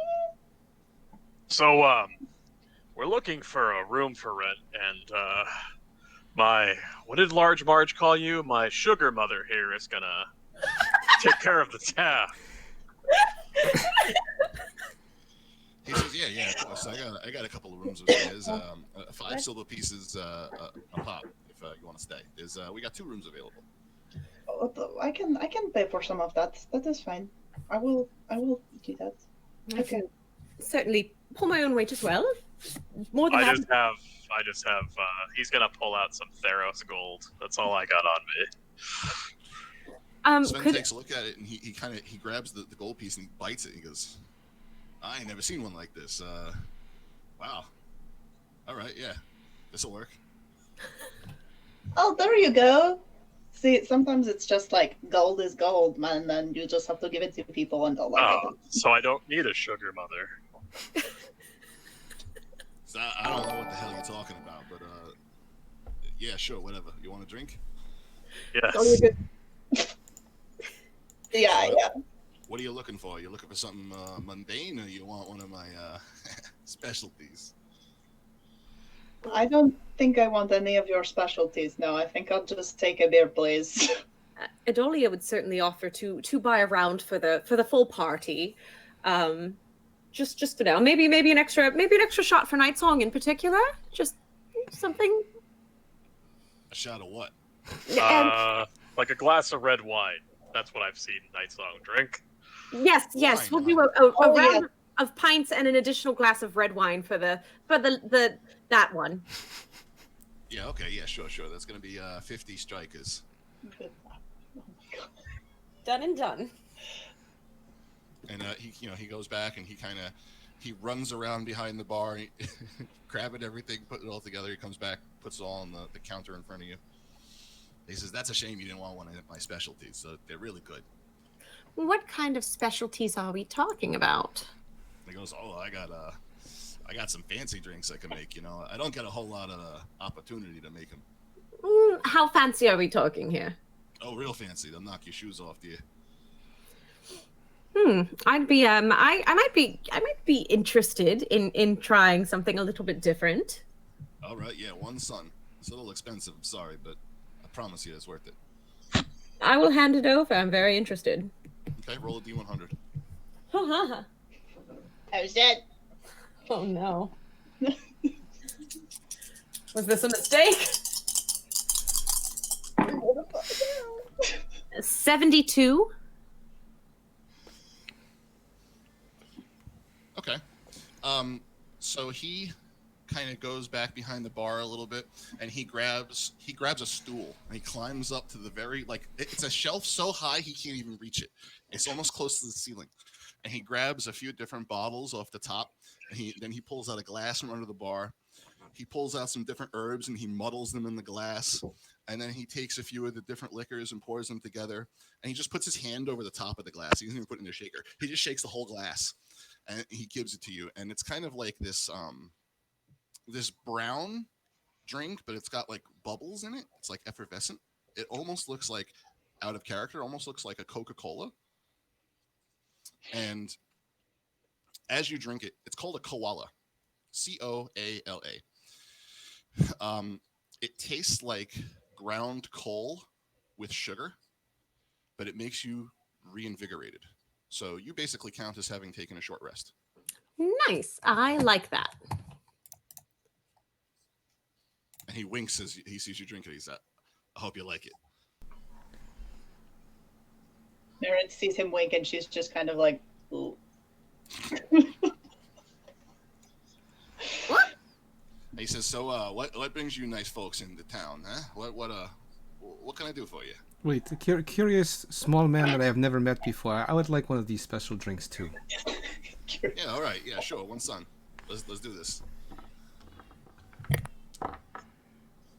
3. Out of D100, you got a 3? Yeah.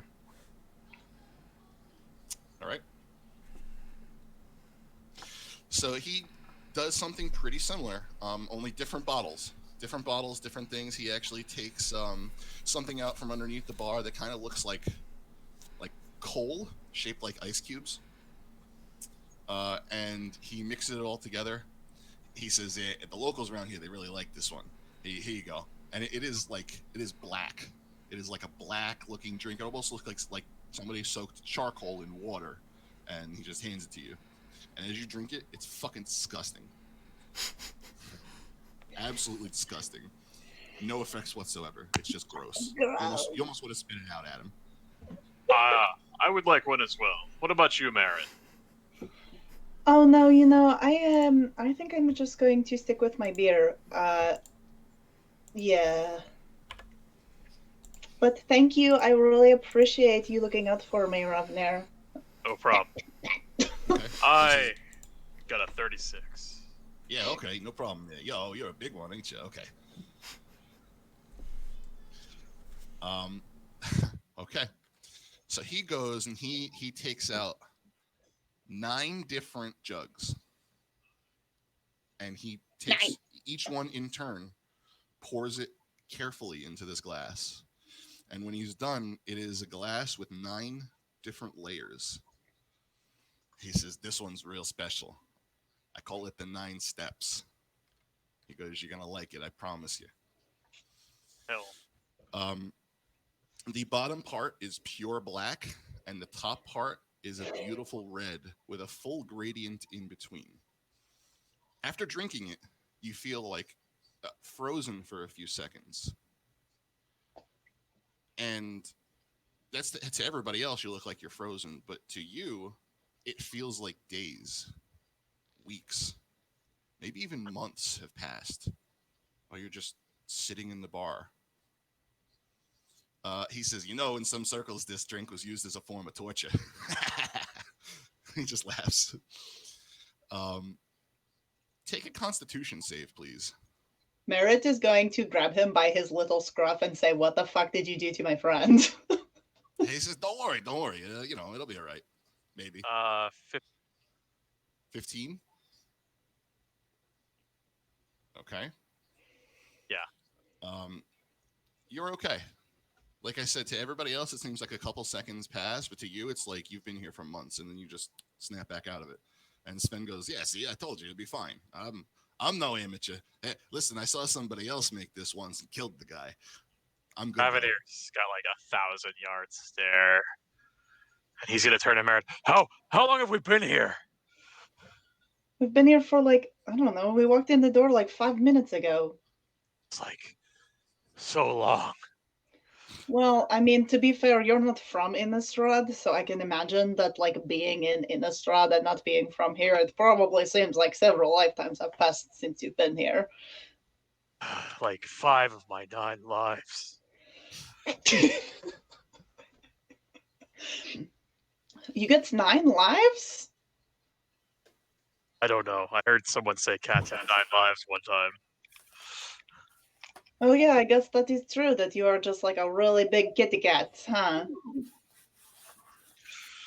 What did you feed me, little man? Okay, at this time, I want to take a break. Just give everybody a chance to like go to the bathroom and get a drink and stuff. So, everybody, let's take like 5 minutes, and we will be right back. I need to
Are back.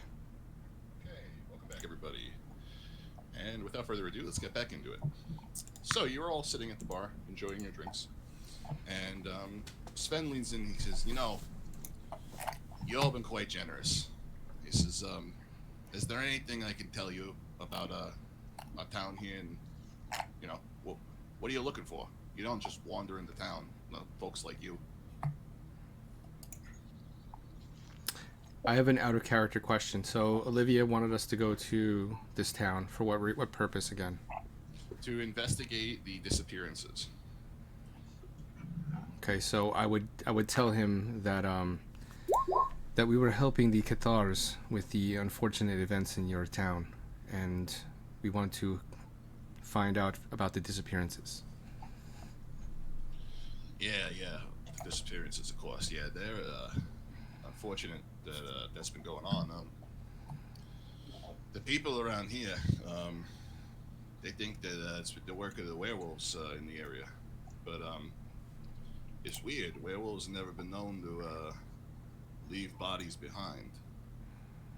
It's almost like they're trying to send a message, you know.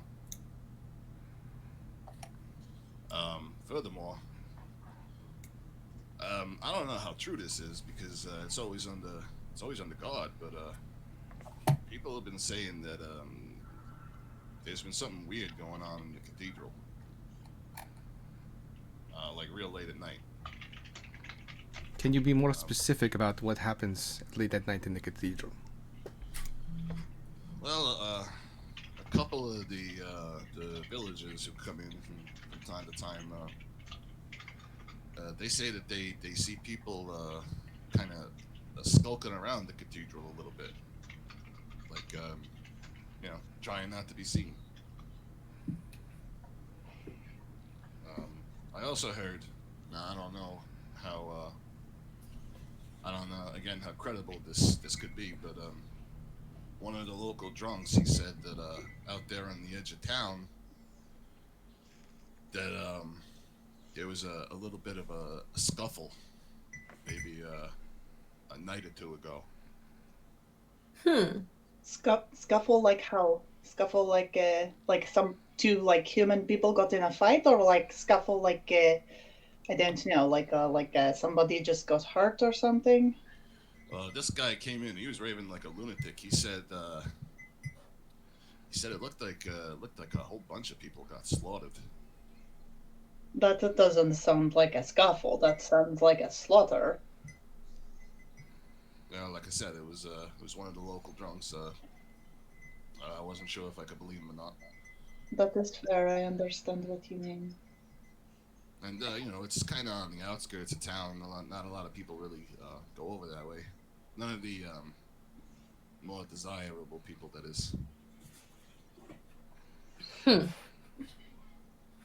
It's kind of a place for the low lifes, if you know what I mean. Degenerates, that is correct, yeah. Okay. So obviously we're going there tomorrow, yes? Are we going? What time is it? It is evening time. Okay. It is around about 7 o'clock at night. Okay. Well, I mean, he said that it happened at night. Do we want to wait until tomorrow to take a look, or do we want to see if maybe now is like the best time to catch whatever it is that is doing this? That is fair. I don't know. So Night Song is going to slide a sun across the table and say, Sven, is there anything else that might refresh your memory? And she's going to detect thoughts on him to see his intention. Okay. What does he have to save on that? That is Wisdom 16. He passes. So you just get a lot of the surface thoughts, and basically it's everything he just told you is just like a bunch of rumors that you're kind of getting from him. He's being truthful. That's pretty much all he knows. Are there's Jesus, sorry. So there's like a lot of other people in this bar. That's correct. Yeah. I think Merritt is going to kind of turn around in her stool and do one of these, like lean on the bar and kind of scan the room and see what she sees. Trying to look cool, but she's really not. Okay. So as you're looking around, you see people who are all very average looking. A few different tables. Some people are seated by themselves. Some people are seated together.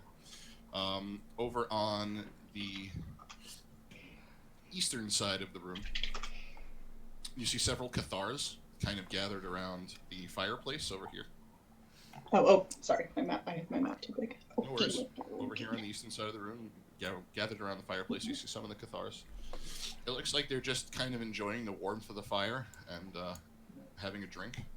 They're just sort of gently conversing amongst themselves. Well, actually, I should say these two are conversing. This one kind of looks like he's just keeping to himself. Huh. Okie dokie. Okay. I'm going to poke Adalia in the shoulder. Hey, do you see those guys over there? The Cathars, they're looking... There's that one guy who just kind of looks like... Does he look like he's like lost in thought, basically, just like staring at the fire? He kind of goes back and forth between that and sort of just looking over his shoulder and taking a look at the room and kind of looking at you guys and just sort of generally surveying who's there. Okay. Adalia looks over and goes, Oh, I think I know exactly what you're thinking. And she whispers, do you need me to be your wingman? Oh no, he is definitely not my type. But I was I was thinking more of that, like maybe he's not talking to anyone, and maybe it would be like easy to get some like information out of him because he might want like some company. Oh, interesting. That works too. Yes, that sounds like a good idea. Do you need a diversion so that you can No. maybe get some information out of him? Do I need a diversion? I mean, I don't know if I can get information out of anybody. Ooh, that is a good point. You're good at talking to people now, aren't you? As Adalia somehow has wine and is pouring Nightsong another glass. No, I am really bad at talking to new people. You know, where I'm from, like everybody knows each other already. So when I try to make like interact with you've done this with me. I am terrible at that. I don't know how to talk to people. My charisma is 0. So you would like me to go talk to them and see why he is not conversing with other people, the other Well, Cathars? I thought that maybe since he is like part of the guard and he's like off by himself, that he might be the easiest person to like push for some cool, good information, because those other guys are like talking to each other and it would be rude to interrupt probably. I don't know. Okay, I will go over and see if I can get his attention. Don't forget your wine. And she shoves 2 wine glasses into Nightsong's hand. So you want me to give him some wine? That's okay. Okay, so Nightsong is gonna go across the room and kind of go near where he is and put one wine glass down and try to get a little bit of warmth from the fire. Okay. But when she goes over to go by the fire, she's going to bend over in front of him. Okay. So as you approach, you see that he's a pretty good-looking Cathar. He's got pretty chiseled features. He's clean-shaven. You can see he's got his tricorn hat kind of sitting on like the armrest, kind of hanging off the chair next to him. He's got his legs crossed. He's just sort of leaning back. His hair is dark brown and kind of slicked straight back. He's a pretty good-looking guy, and he sees you, and you are pretty obvious about what you're doing, and you definitely catch his attention. Can I join you? I want to get a little bit warm from the fireplace. So he kind of looks you, for just a second. He looks you over and he smiles, and you see kind of a twinkle in his eye, and he says, "Good evening. Yes. Have a seat, please." Okay, so she'll sit next to him and kind of just make a very small conversation about the town, the weather, anything. Okay, Dahlia.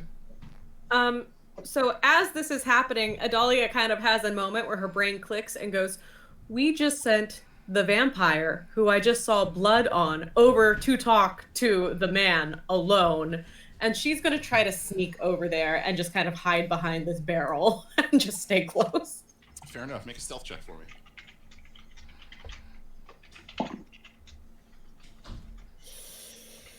11? You feel pretty stealthy. Night Song, you notice this immediately. Like she's like in a cartoon, tiptoeing, like it's even making noise. And tiptoes up behind this enormous barrel, and it's kind of just like creeping out from behind and like watching you. It's like With her book out, taking out of the barrel that moved.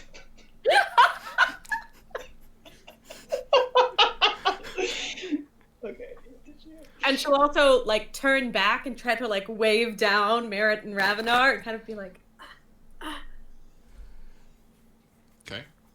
Ravenair will You say you're gonna go over too? Yeah. Okay. Do you want to make a stealth check, or are you just gonna be completely obvious about it? He's gonna go over and bend over now.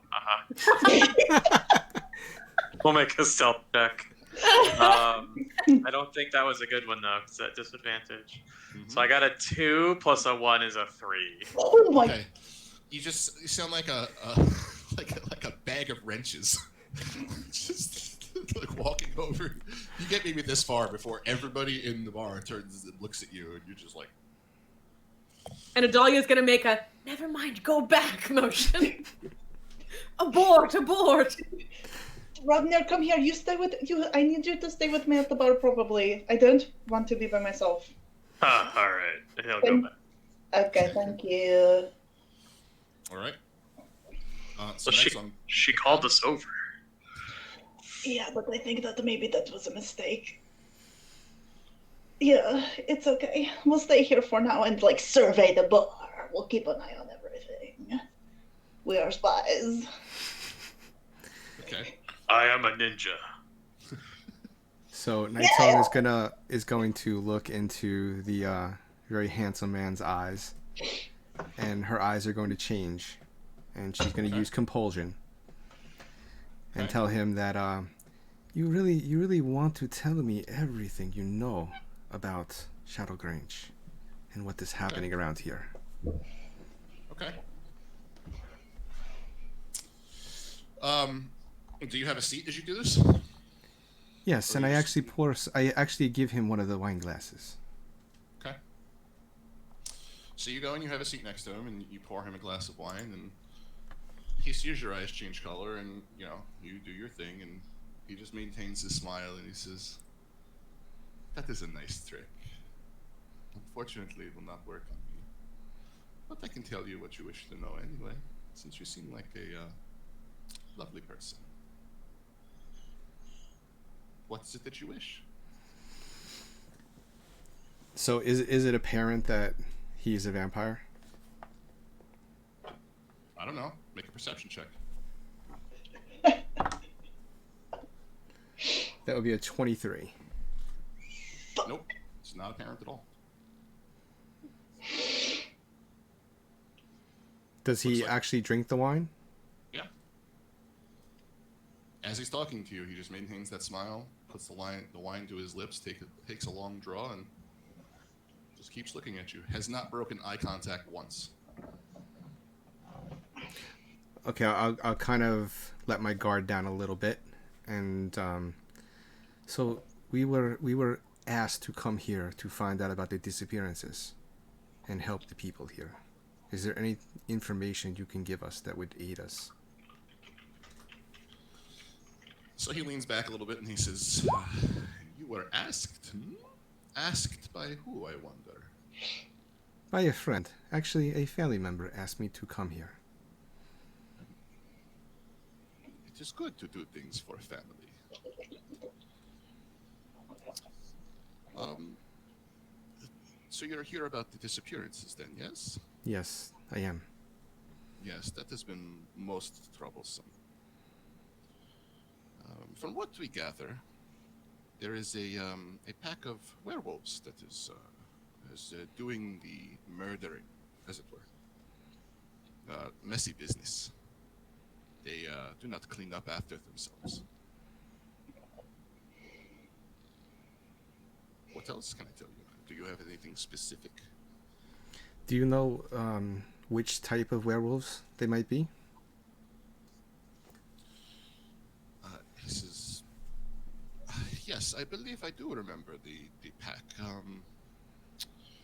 Mondronen was the name. Would I know what their origin was? Make a history check, please. 14. Okay. Adalia, make a perception check to see if you can overhear this. Dahlia the walking barrel. What On a was solid that? snake right Oh, now. yes! Sorry, hold on. Sorry. I can see this so clearly in my head. Oh, shit. That's a natty 20. So you hear him say the words Mondronen, and Mondronen rings out to you as like a particularly bad hell pack. Like as far as werewolves go, people are real scared of the Mondronen because the Mondronen only pull in people who are already murderers. Oh, good. So imagine if you took the worst criminals that you can find and made them werewolves. Very good. Okay. I'm going to be checking my notes for every information and any bit of information I can find on them right now. Okay. Yeah, I mean that's what you find in your journal is that they are like they're bad news. They're real bad. Bad news. There's Whoa. no information on who their leader is or any known members. Okay. Got it. He also says we have also been having a particular trouble with the Stitcher in our wonderful town. Oh, shit. I would be most appreciative if you could help us get rid of it.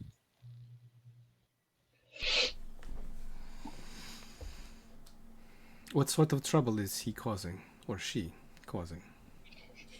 Well, they are taking people and turning them into those stitched monstrosities. Do you think that they are in league with the werewolves? That is a thought that I had not considered. That would be most unfortunate. It is possible. But I have never heard of such a thing. Nor have I.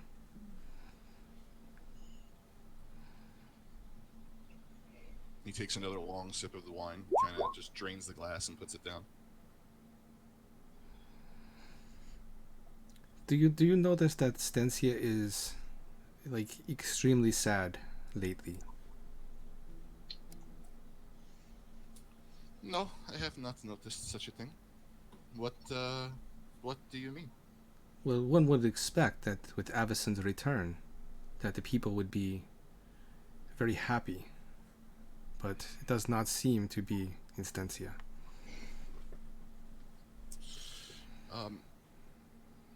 It is true that Avacyn's light has returned to the land. Some of her symbols and her magics have begun to strengthen, and those who are most pious are able to wield a certain modicum of power once again. But there is something off about it. I cannot place my finger on exactly what is going on.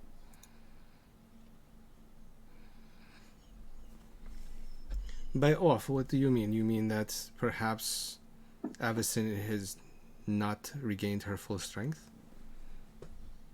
Well, it is strange.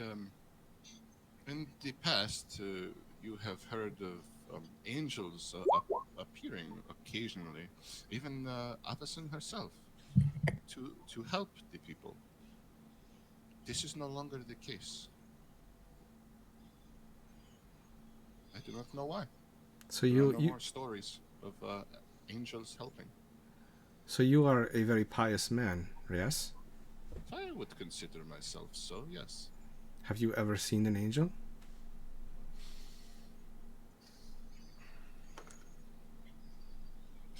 Not with my own eyes, no. So with someone else's eyes, you've seen them. That is a good joke. You are a very funny woman. No, not with anybody else's eyes either.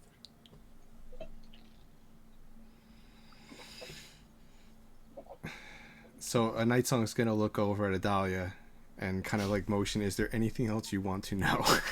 She's gonna give you. She's gonna give you the hand signals. Adalia hides behind the barrel.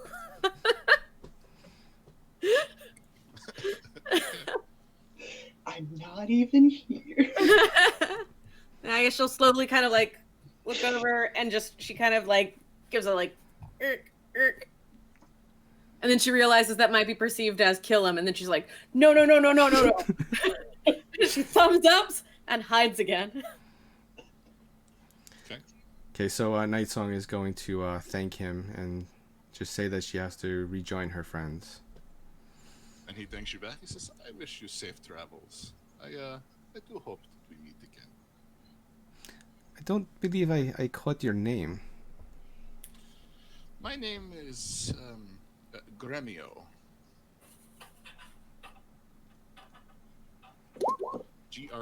Gremio. Any families that you recognize, Night Song? Doesn't seem to be, based on sitting down with him. Does he have any feet? Ravenir is oblivious. Sean is just curious. What were you saying, Adalia? No, I just said, does he have any feet? Yes, he has the normal amount of feet. Does he have any feet symbolism? Nope. Why did it have to be feet?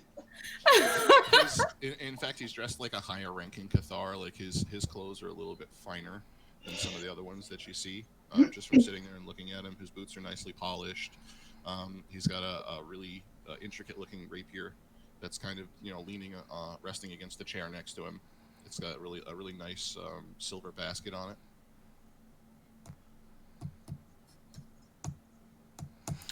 Okay, so before she leaves, she's going to say, it's nice to meet you, and introduce herself as Christina of Heavengold. Oh, Christina of Heaven. I've heard of you. You are quite the musician, are you not? In some situations, yes. I have been meaning to make a trip out there to see you and your mother, right? You perform together. Yes, we do. We have a little duet. Yes. I have been meaning to come out and see a show. My duties have not allowed such a thing. I am sorry.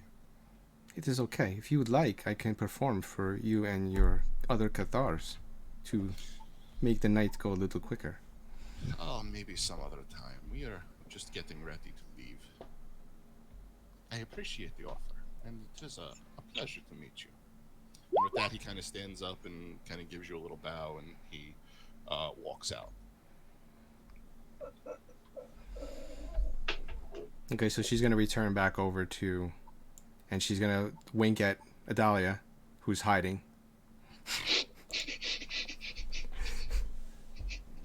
Okay.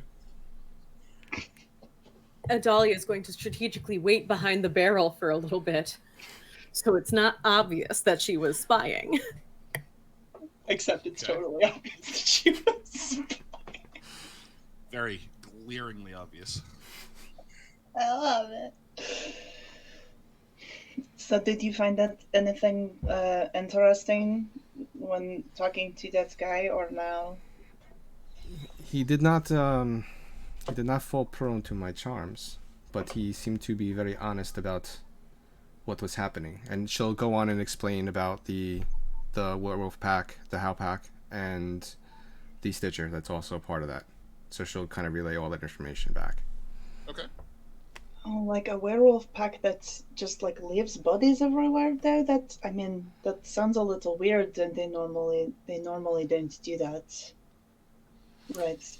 And wait, that's no. That guy, right? That killed all those things in the swamp.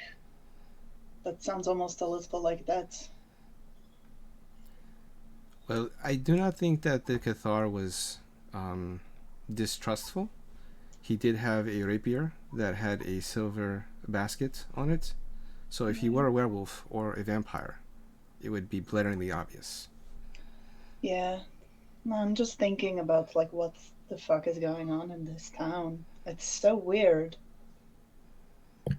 And as Merritt says, so weird, Adalia very coolly walks back up to the bar and leans her arm down and goes, it's next to impossible to find the bathroom in this place. It truly is. So, Night Song, how did everything go? How was your wine? How was your Is wine? that why you were using that barrel? Is it because you couldn't find the bathroom?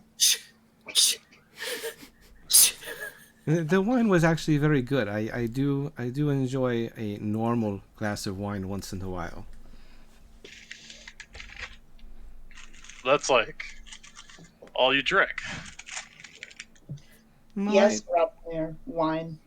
Mostly wine, yes, and other substances. How are you feeling? How many glasses have you had at this point? I think 3. 3? Or 2. GM, does Night Song appear to be holding their liquor well? Make a Constitution saving throw, Night Song.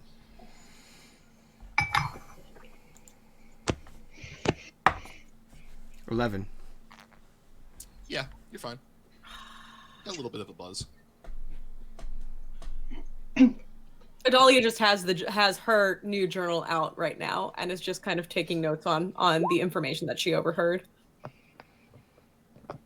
Okay.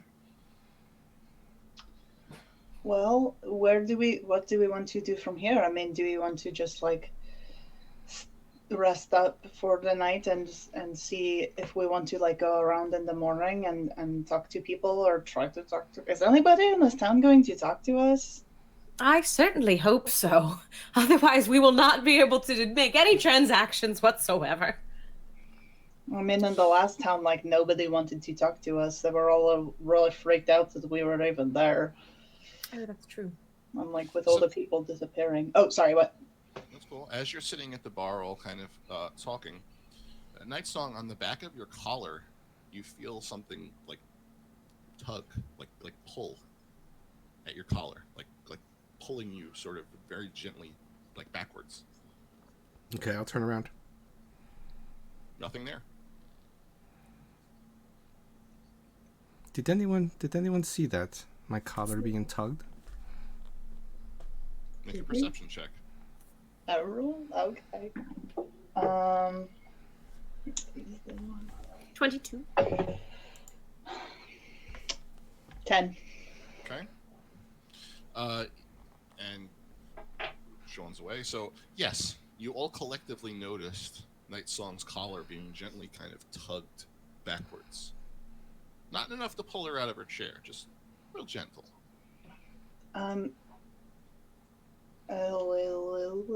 Can I try to use like prestidigitation to like see if I can like move something in that area to see if it like there's actually something there and we just can't see it?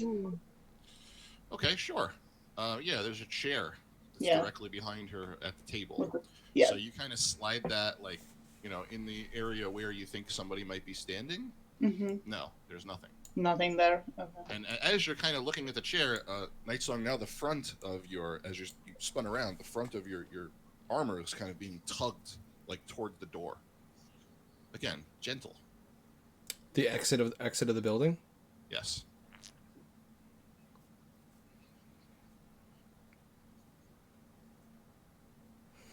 It seems like something does not want us to be here. Like in this town or like in this bar? In this bar, I think. Okay, that's not as bad. Do you think we should leave?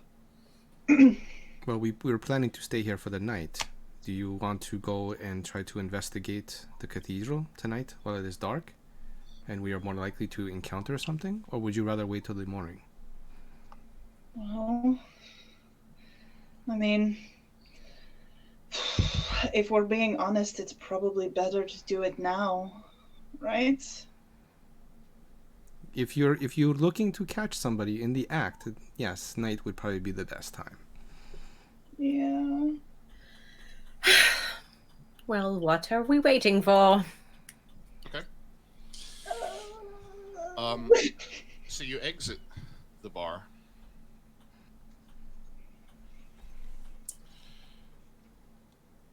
And that will put you around about somewhere around here.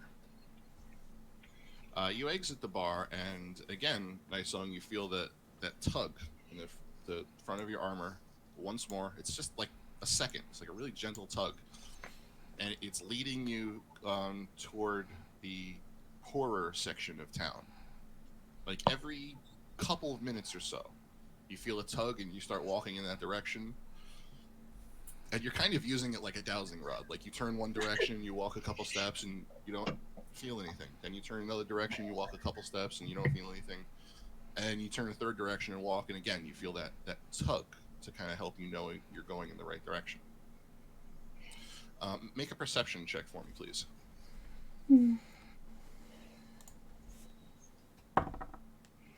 That's a natural 20. Okay. Well, 24 if you count my perception. Okay, so kind of nestled off by itself. We'll say down here. I'm just going to use your token for ease. You see a dilapidated old house. It's a single-level dwelling where an obviously poor family used to live. The shutters are practically hanging off the hinges, and the front door stands partially ajar. The roof has fallen into disrepair, and there are several clear holes in it where rain has been getting inside. Do you go in?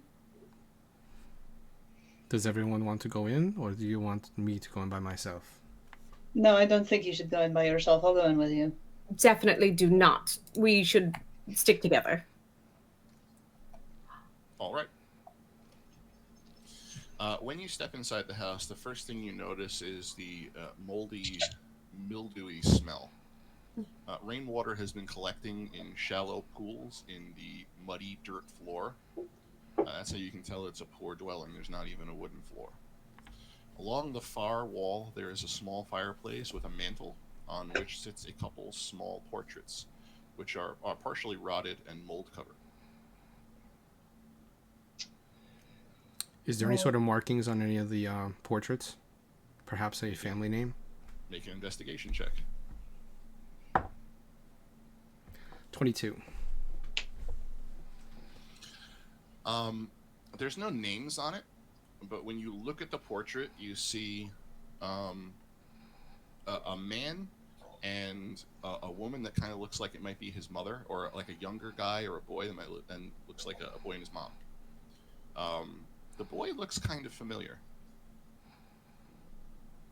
Does it look like Thaddeus? No, Okay, good. Remio? does not look like Remio either. No. Does it look like Johan? Yes, it does. Oh.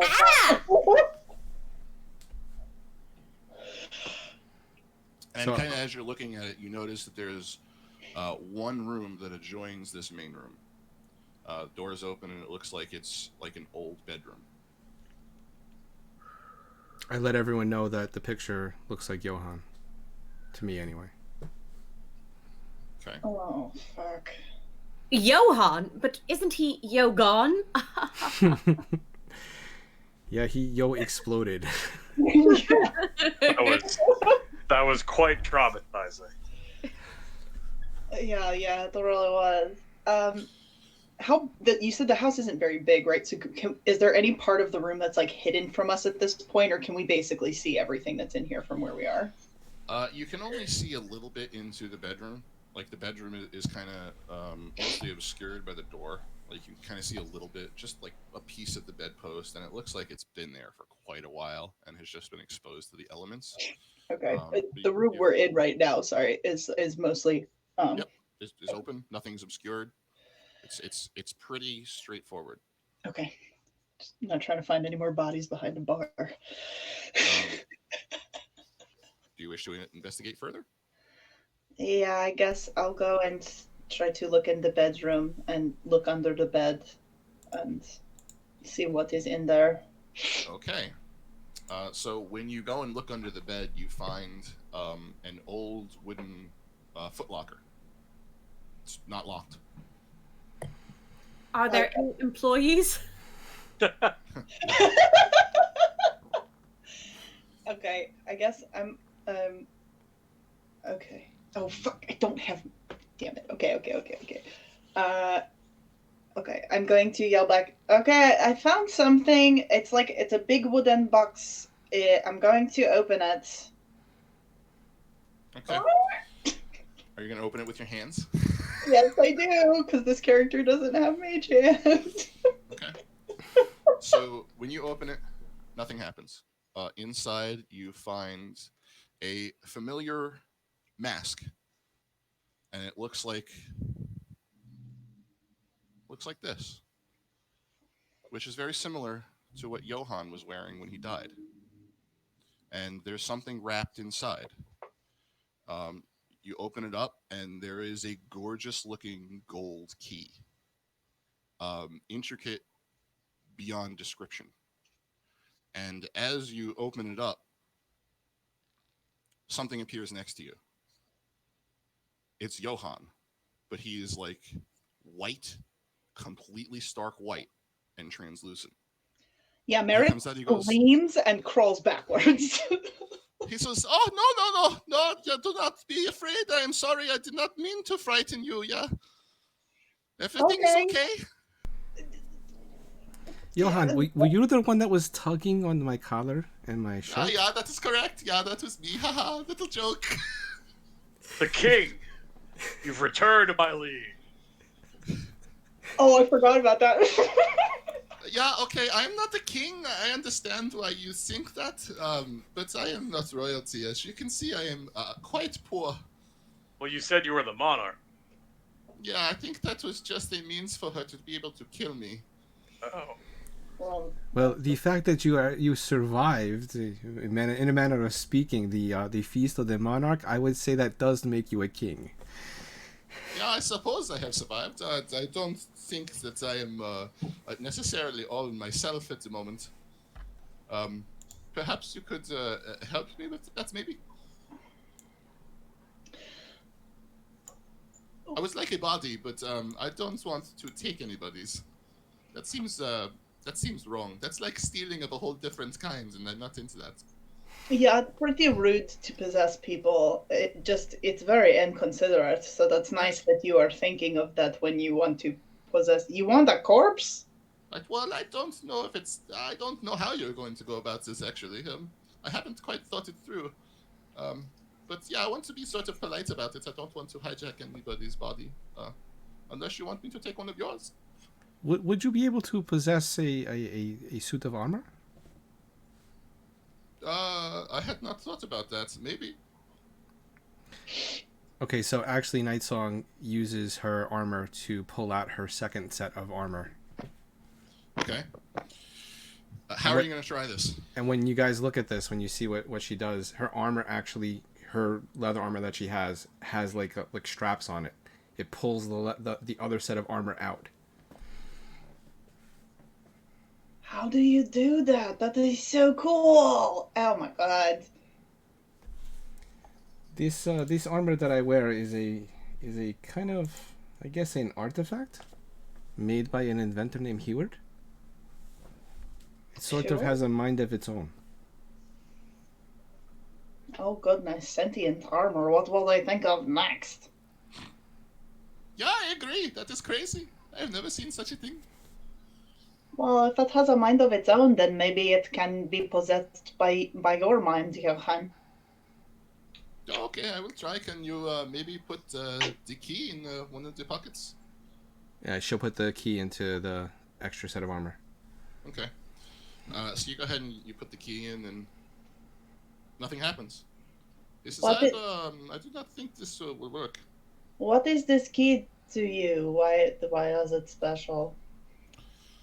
Yeah, well, this is a key that was given to me by my mother, and I kept it here for safekeeping. It was very important to me. Does it open anything, or is it just like a pretty heirloom? Well, combined with my skills, it has the potential to open anything. And it's What known you- as the skeleton key. Taking a break. What is? Oh, the skeleton key. Well, okay. I guess I don't know what that is, but okay. So maybe we could. Well, apparently there are a lot of people that are dying in this town, so there's probably a good chance that we can find you a corpse. That sounds pretty good. Yeah, super good. Okay, well, now that we have this key and I can I poke him. Your finger goes right through. Just Yeah, nothing happens.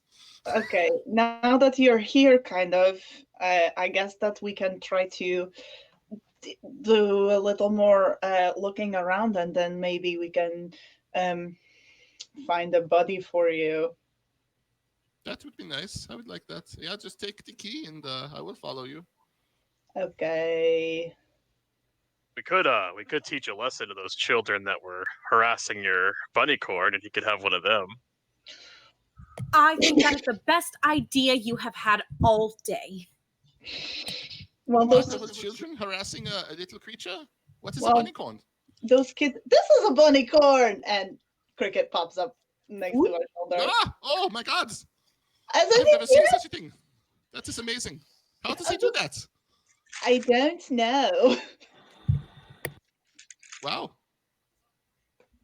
but he's so cute, and he tried to kill some like vampire things with his little pointy head. Oh, isn't that special?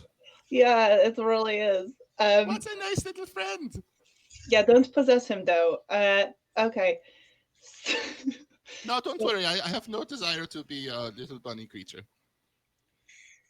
Okay. Okay. Well, I don't really know what to do. Bet we burn those vampire bodies. I heard you in the bar talking about a Stitcher in town, maybe? And that is the rumor, that there is a Stitcher around. Yeah, perhaps I could try to possess one of the creatures that they make. If you could find me one that was pretty close to normal. Define normal in this place. Ah, that is good. Yeah, you are smart. 2 arms, 2 legs, 1 head. Only Like one you. head? You don't prefer 2? No, just 1 is fine. But Maybe then you could 4 also arms. see behind you all the time. And if one of your heads got ripped off, you would probably have one more. But what if I argue with myself? We Well- would never get anything done. I for one would like to see the arguments. And then I would have to eat twice as much, and you would hear 2 of me talking all the time. Oh no, it would just be. Oh yeah, actually, I hadn't thought about the fact that we will have to hear 2 of you talking. That seems like a terrible idea. Okay. Would they both be named Johan, or would they be Joe and Han? Yeah, you see, this produces so many different questions that I just don't have the time to think about. 1 head, I think, would work just fine. Okay, so 2 arms, 2 legs, and 1 head. Okay, we can find that, I think. Yes, preferably with all the fingers and toes as well. Okay. Oh, but what if you had like a 3rd arm so you could hold like 3 whole swords? Is that some type of innuendo? I think that would be a 3rd leg. Oh yes, okay, yes. I'm sorry, I'm not so good with those jokes. Wow, the euphemisms are incredible here. Oh my god. Yeah. What would you guys guys like to do next? I don't think I can actually do anything. I need to probably roll something to see if I can even move. Yeah, so wherever you go, I will follow you. Just keep the key with you. Okay. And please, my mask, I would like it if you took that along too. That is precious to me as well. Okay, so Okay. I'll take his key and his mask. Okay. Well, I guess we're on a Stitcher hunt then. Do we want to try? Well, I guess the sooner that we can get him into a body is probably the better. I don't know if we want him following us around like this. And she pokes it again. Again, your hand just goes right through. I wish you would stop that. Oh, it's so weird. It feels kind of funny when you do it. Okay, well, when you say that, that's the best way to get me to stop. So I am going to go over here now. Okay. Well, So you have the cathedral that they told you about. You have the outskirts of town that they told you about, and then you have werewolves attacking various parts of the village. So, where would you like to go first? where does it seem like it is the most likely that we will find this Stitcher just one, right? It's like a singular thing. You don't know. Oh, Oh, good. it could be a Stitcher and any one of many minions that they have. If you would like, any of you can make an insight check to see where your efforts would be best applied. That sounds good. Oh shit, my insight is super good with this character. I got a Roman V. Okay. I got 23. Okay. 18 Um, over here. So, collectively, you guys feel like maybe going over to the outskirts of town and checking out the most recent crime scene might be the best course of action. Okay. Yeah, I think that's probably our best bet. Fuck. Okay, shady outskirts of town it is then. Excellent. Oh boy. I don't like how you said that. Yeah, me neither. Don't worry, it's fine. Let's find the warm Hearthstone. Did we get a rest at all? No, No, it is still nighttime. It is now proceeding kind of late into the night. I don't know if sitting at the bar would have counted as a short rest. Only Actually- one of you got a short Yeah, rest. Adalia did. That was me. Okay. So it is later in the evening now. I'm going to say it's probably about 9, 10 o'clock. And you all approach this cluster of buildings. And what you can see is this. So this is kind of a raised walkway that goes around these buildings. And it looks like there's maybe a loading dock back here.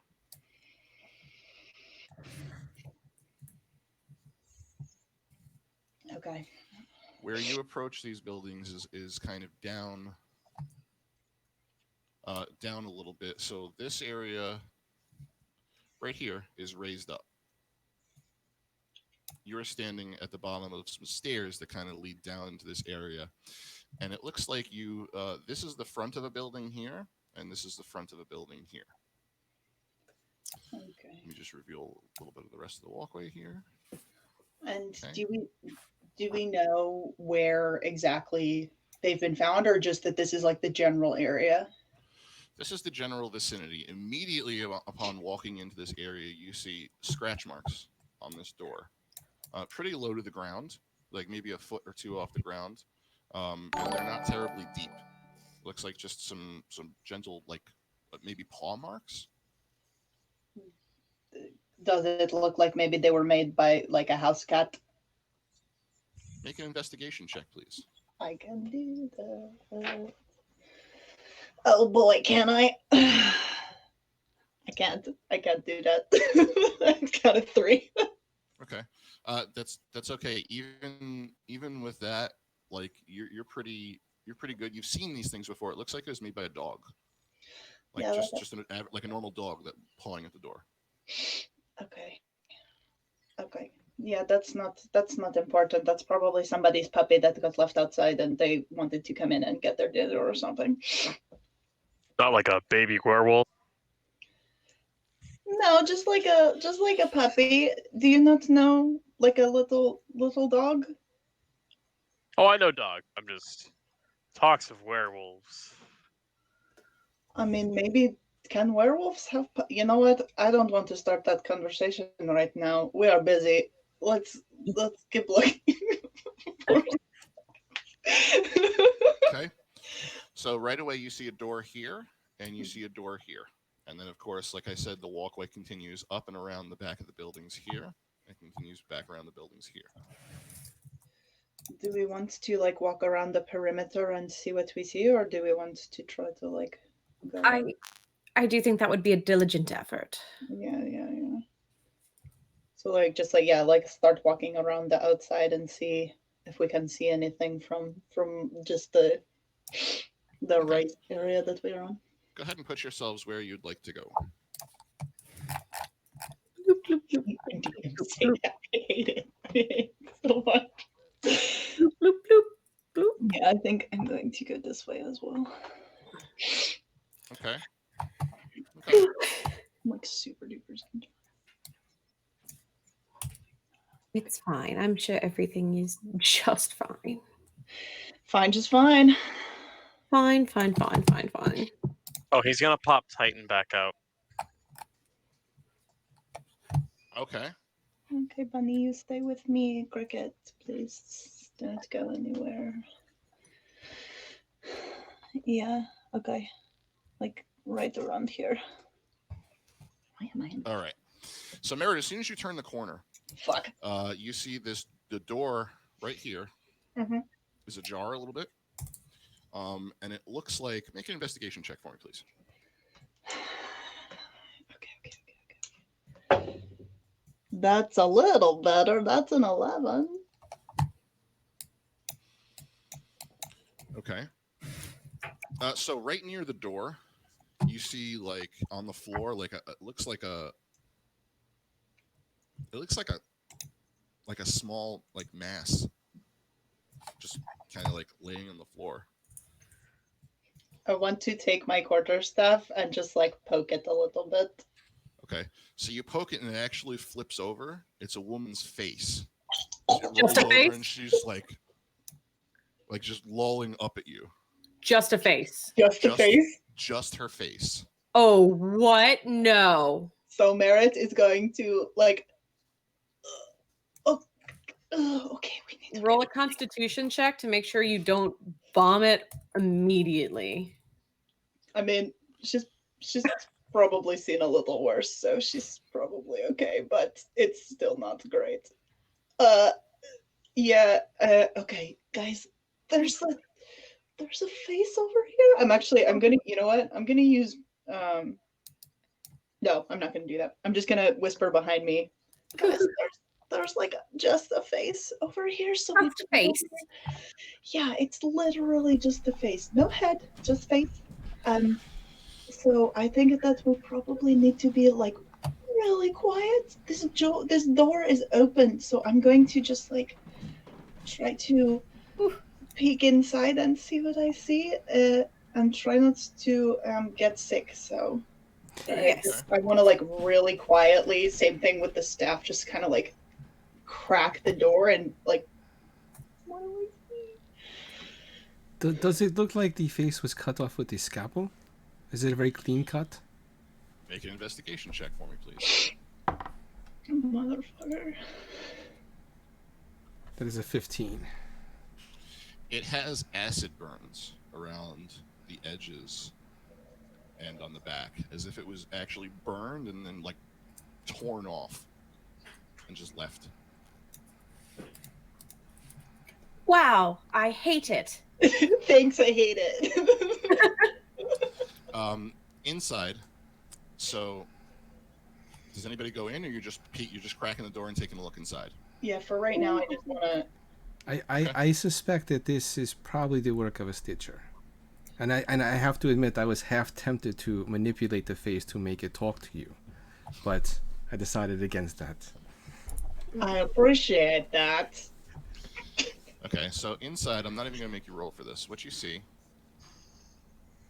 the front of this house bears an untouched bar, an embering hearth, and 3 tables. The tables are indiscriminately painted with coagulated crimson ochre.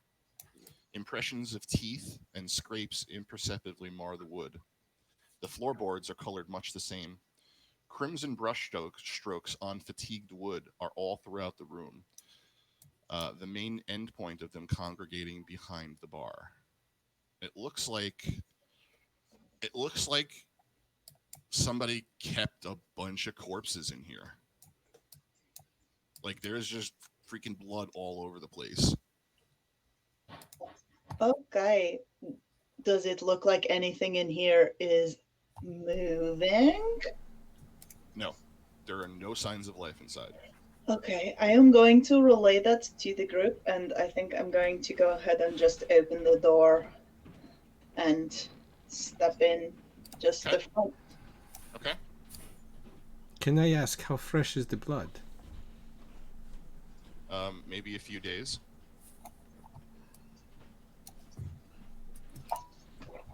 You can make a medicine check if you want to see exactly how long it's been there. That is only an 11. By your approximation, a couple days. Couple of days. Okay. It's coagulated, so coagulated and dried. Is there any other things in this room? Vials or tools? Yes, there are some tools laying around, and on these tables, there's cards. Looks like maybe some people might have been playing a game. There are some tools on the counters over here. Not necessarily tinkering tools, but tools that look like they might be used for something else. And there is another door in the back. If I go over and look at the tools, are they covered in blood? Oh yeah, Just like everything is covered in blood, or like they Everything. specifically were used to like kill somebody? no, they just look like they're indiscriminately all just covered in blood. Okay, so they were just kind of here when everything was going down. Yes. Okay. So given that there is a lot of blood and this is probably a Stitcher's lair, would there be any anticoagulant? Nope. That doesn't look like this kind of place. Or at least not from anything you can see up here. Okay. There is another door in here. I don't know if we want to stay in this room and look around more, or if we want to try to move like inside around, or do we want to like keep going around the outside? I think we should probably keep sweeping the perimeter for now, just until we have a better sense of the layout. Are there any windows if we proceed? None. No. Oh. Good. Well, maybe we should see if there are any more faces. Okay. Yeah, let's, if we just want to keep going around the outside. So I'm going to come back out and then shut the door all the way. Okay. Blink. Oof. Okay. Yeah, let's keep moving. Yeah, Dahlia, do you want to go first? I'm going to stay over here. I could do that. I'll take a look. Yes, and she will get her musket at the ready. No, she's gonna get her new baby at the ready. Yeah, Okay. yeah. That she named Toodles. Toodles. Pip and Toodles. Oh, toodles. Okay, got it. You got a Mouseketool, and you're ready to go. Yes. All right. So, gun in hand, where would you like to go? I'm just going to make a straight shot down this way slowly. Okay. Oops. Okay. Anybody coming with me? Yeah, I'm going to be like right behind her. Okay, lovely. So as you get around to the back, you see there's another door here, Mm-hmm. and there's a door here. Okay. And this down here kind of looks like it's a loading dock. Okay, no faces. Make a perception check. Oh, she's not going to perceive a single thing. That's a total of 6.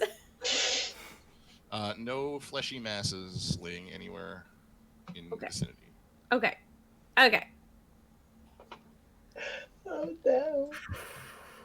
Okay, so you say there's a door right here, correct? That's correct. How stealthy do I feel?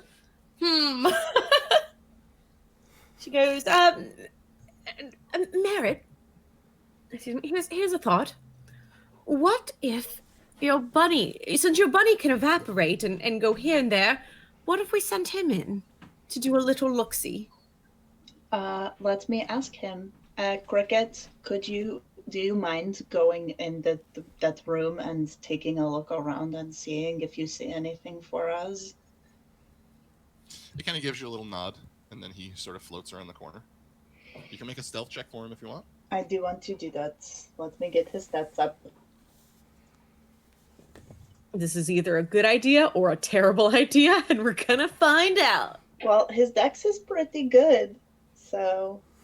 Oh, wait. Yo. His stealth is fucking great. Alright. Yeah, that's really good. 26. Okay. He evaporates almost completely. All you can see are his eyes, just sort of floating along. And he opens the door. That is not the right thing. I want to reveal it.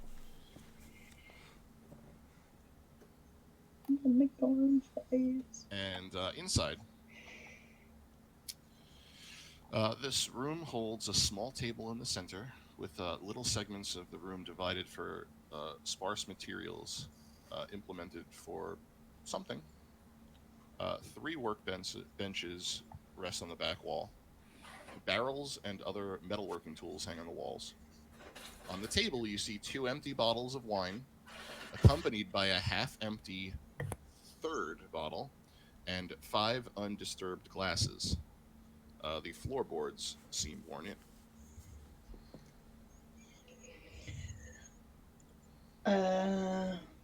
All right. But there's no goer in here. Do you want to make an investigation check? For the bunny? Yep. I don't know if it's investigation. It's not good, but we will try. No. Okay. Well, he got a 9. Okay. Roll a d6 for me.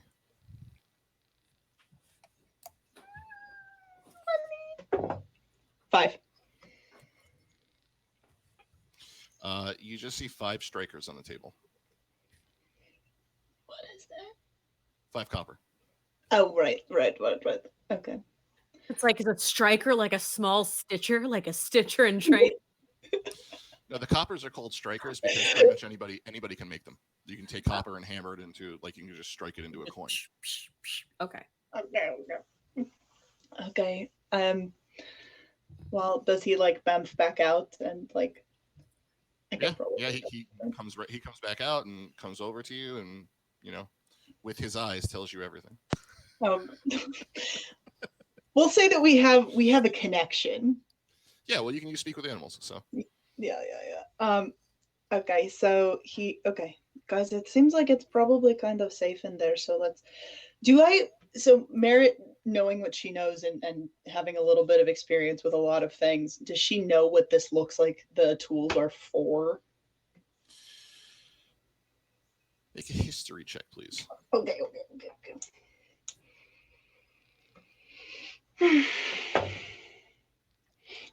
That's a 14.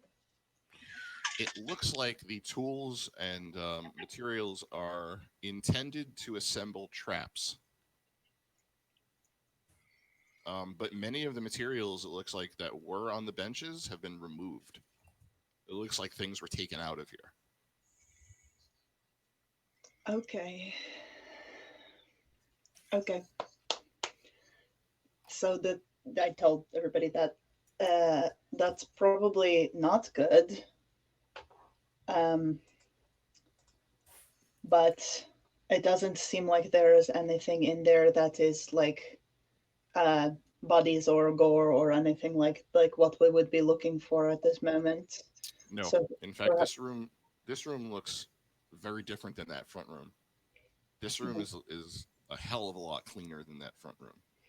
Yeah. And that's weird because those two rooms are connected. So I guess that's whatever happened just happened up there and they didn't touch this place when they were. Or maybe there was just nobody in here. Who knows? All right, do we want to keep moving? I don't think anything in here is really going to help us. Let's just keep on moving. Okay, yes, let's just do that. I think that is best. Okay. Okay. Nervous laughter. Roll deception. Here we go, I guess. Bloop. Oh, good, another door. Yes, there is a door there, and then there is an alley down here. Around. There's 2 alleys now. There's two alleys. Peeking around the corner. Oh, good. Guys, look at this. Why don't we head over this way? Are there any body parts? Let's roll perception. Body partception. That's going to be 13. Okay, so right here you see some scratch marks on the wall. They're a lot higher up, kind of like shoulder height, and these are deep. Say that. Wait, what was that? That are shoulder height and deep? The claw marks in the wall. Oh, lovely. Like Cool. you peek around the corner and you see that there is like 4 claw marks just running kind of diagonally down the wall that Would it- like sink into the wall maybe an inch or 2. Would it be all right if I rolled investigation and used my hunter's bane on this? Sure. Okay. Okay, and we get to use advantage, which is a good thing. That's a dirty 20. Okay. Filthiest. Okay. It is very apparent that these were made by a werewolf of some kind. Ha ha ha. Good. Wonderful. Oh my, and is it a full moon this evening? No. Okay, good. Good.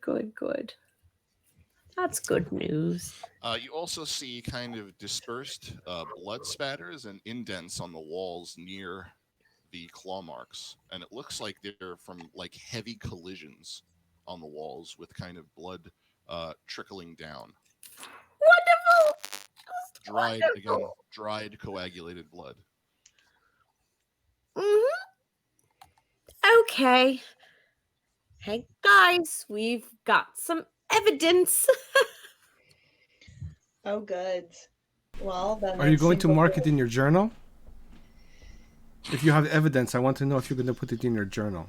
I would like to actually jot down some notes in my journal, as well as check Father's journal to see if there's any information that could be helpful. I already know all the information I think I need for this situation, but let's find out, shall we? Okay. Overly cautious knowledge check. That's an 18 for whatever it needs to be. So what exactly are you trying to ascertain? I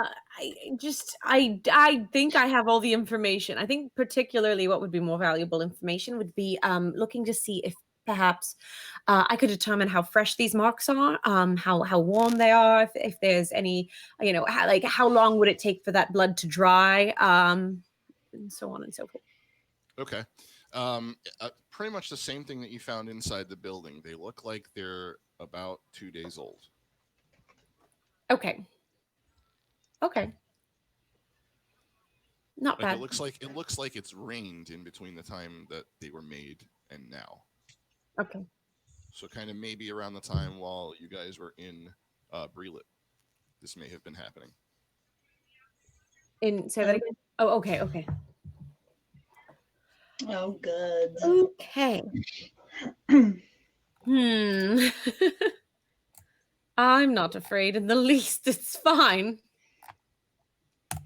Okay. Well, now where to? Where would you all like to go? I believe there's another door. Maybe we could take a look at.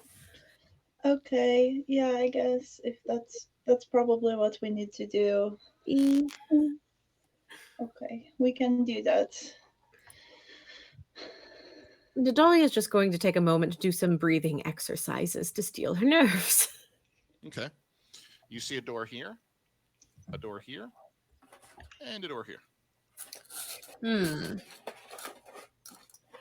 This door is partially ajar.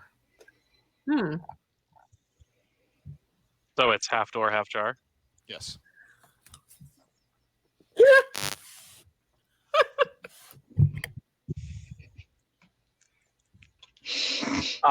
Can I send Titan in there? You sure can. We have that since he's my familiar. We have a tele I'm so Pathic? glad you put him there.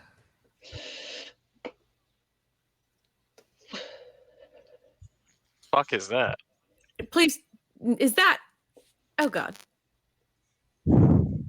So what you see is basically trails of blood leading down this alley, and kind of ending at the end in what looks like a puddle of dried blood, like a big one. Kind of extends from one side of the wall to the other. Okay. But there's no bodies. Nope.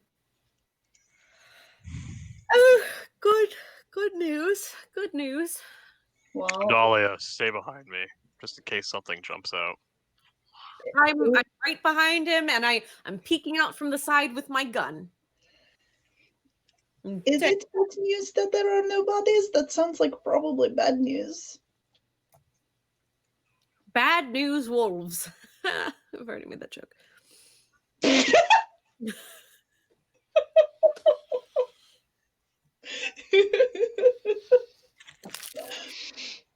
Okay.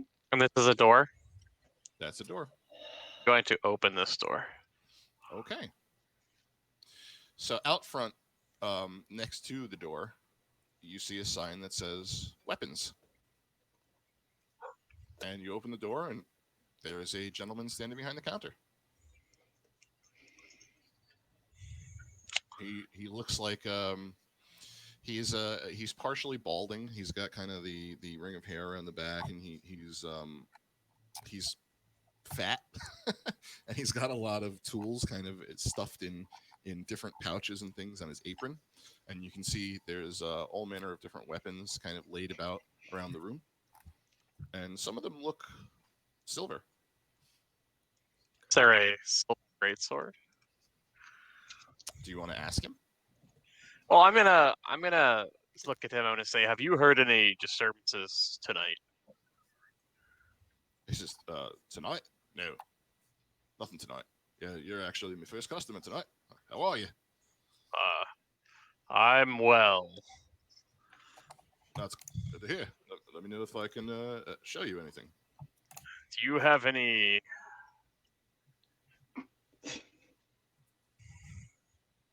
silver greatswords? He says, well, I don't have any great swords at the moment. He says, but if you wait around a bit, I could go ahead and silver yours if you like. Define a bit. Maybe a couple hours at least.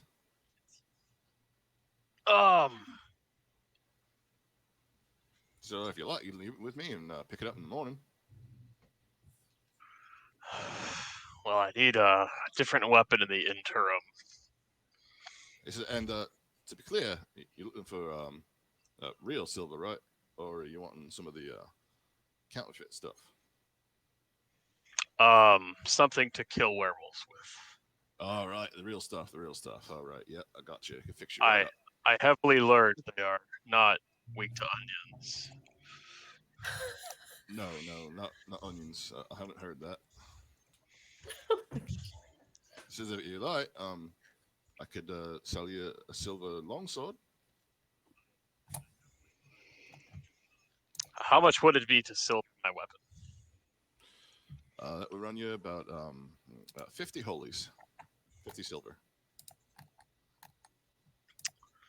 I'll have to go ask my my money woman, my sugar mom. Yeah, right. We should all have one of them, right? Yeah. Yeah, Oh, go on then. my sweet. All right, thanks. Wait, do we hear this happening? No. Adalia might because she's right outside the door. He's gonna come back out and say, Dahlia, it's like just a guy selling weapons in there. And he said he could silver my weapon for 50 something. Okay, interesting. So I have a quick question. With Adalia's background in weaponry, would she by any chance know if this is a good deal, a bad deal, if the timing seems correct, or if maybe one is being pulled over on him? It seems a little expensive. All right. We are going to go haggle. Well, you see, I don't exactly have money, so we might have to ask my my sugar mother. Does nobody find it suspicious that this guy is just like hanging out in the middle of a fucking crime scene? Oh, Nightsong's most still hanging out. definitely, 100%. But I mean, if he can silver the weapon, he can silver the weapon. Am I right? No! How did Night Song go? She's still playing with the face outside the door, My like God. making it work. I don't like that. Well, it looked like a shop in there, so I mean, he probably doesn't even know there's a crime scene. He said he hasn't heard any disturbances tonight. Yeah, but well, he has to have left his house at some point to like do things, probably. I mean, No, like it looks like a shop, like where you buy poultry, but instead it's swords. Well, yeah, but there's no way that he hasn't been outside and seen all of this shit. This Let me ask him. Yeah, do that. Ravener will pop his head back in and be like, hey, Silverman, have you seen all this blood out here? It's a fucking mess. He said, "There's blood outside." Oh yeah, it's bad. Pardon me, I don't get out much. I live here actually. It's not really much reason for me to leave. I kind of get everything I need delivered. I'm going to message Ravner and say, ask him if he heard anything like a couple of nights ago. Have you heard anything within the last couple of nights? Like screaming or, bloody murder? Adalia pops in and is like, oh no, please don't kill me. Wait, no, I have children. Something along those lines. Hi, also. Okay. So We are both killing open it. shop. We're killing it. He says, "Well, now that you mention it, I thought I heard a little bit of a ruckus out in the alley across the way there," and he's talking about over here. He says, "Maybe a couple nights ago." He said, "I thought kind of sounded like some of the folks over at the inn across the way having a bit of a scuffle. Didn't really pay no mind. This place is not really somewhere for high class folks like to frequent." When was the last time you left your storehouse, sir? Oh, it's been quite a while. I'm a bit of a shut-in. So you have not poked your head outside in, say, the past 3-4 days? Not really. Really now? Okay. How often do you leave? Don't you need to eat? Like I said, I got everything I need delivered right here. Oh, very fair. Very fair. When was your last delivery? I'm sorry. It's like we're playing 20 questions here. We're just having a nice little get to know each other, aren't we, Adalia? Oh, Yeah. she loves asking questions. This is perfectly normal. Yeah, right. Non-suspicious behavior. No names. Thank you very much. I prefer to do my business without names. And last time I left, maybe around about a week ago. Insight check by any chance? Go for it.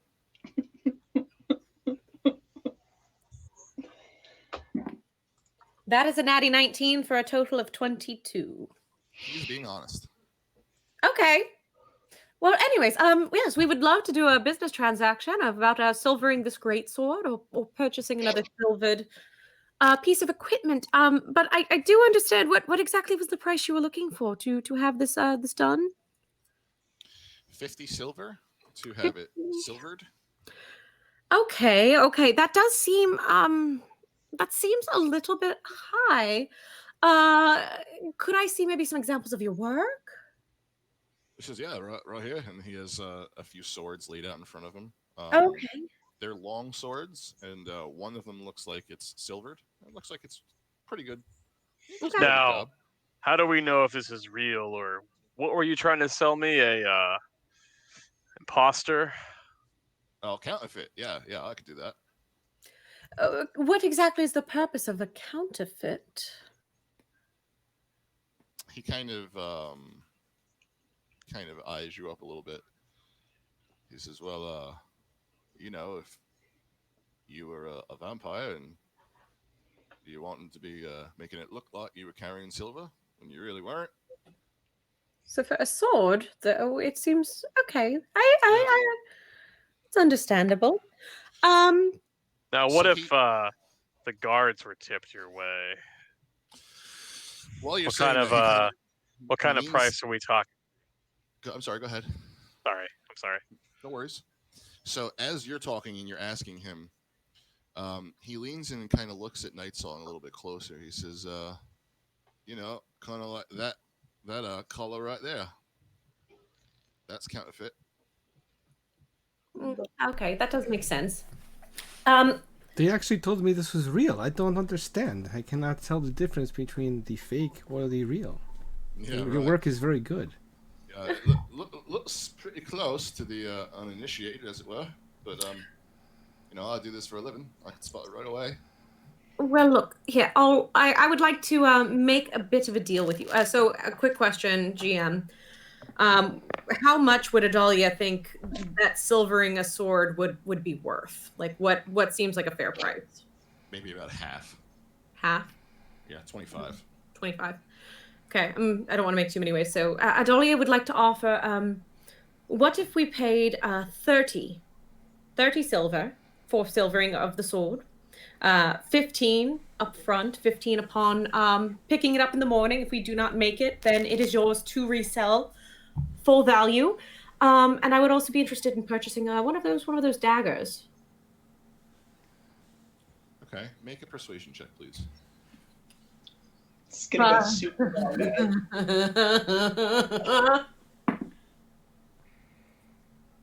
Oh no. Nightsong, help! So Nightsong is going to glamour herself to look like the face. And she is going to say that the price is incredibly high. We are not, wealthy travelers. Won't you do us some justice here and help us to clean up the neighborhood, so to speak? Okay, so you glamour right in front of him? No, I do it as before I come in the room. Oh, okay. Because I'm actually Alright. outside still. Okay. He actually recognizes you. He says, "Oh, what were you doing here? I thought, don't you have work? You live across the way." And he's talking about over here. Over which one? What are you looking to buy things from me for, and what are you doing with them? They are but simple travelers, and they are scared because of all the problems here. So I'm And, trying to help them out. And tell me exactly, why would the trapsmith's wife be looking to procure silver weapons for some random travelers? Like I said, they are here to help make things better for you. And for me. Make a deception check.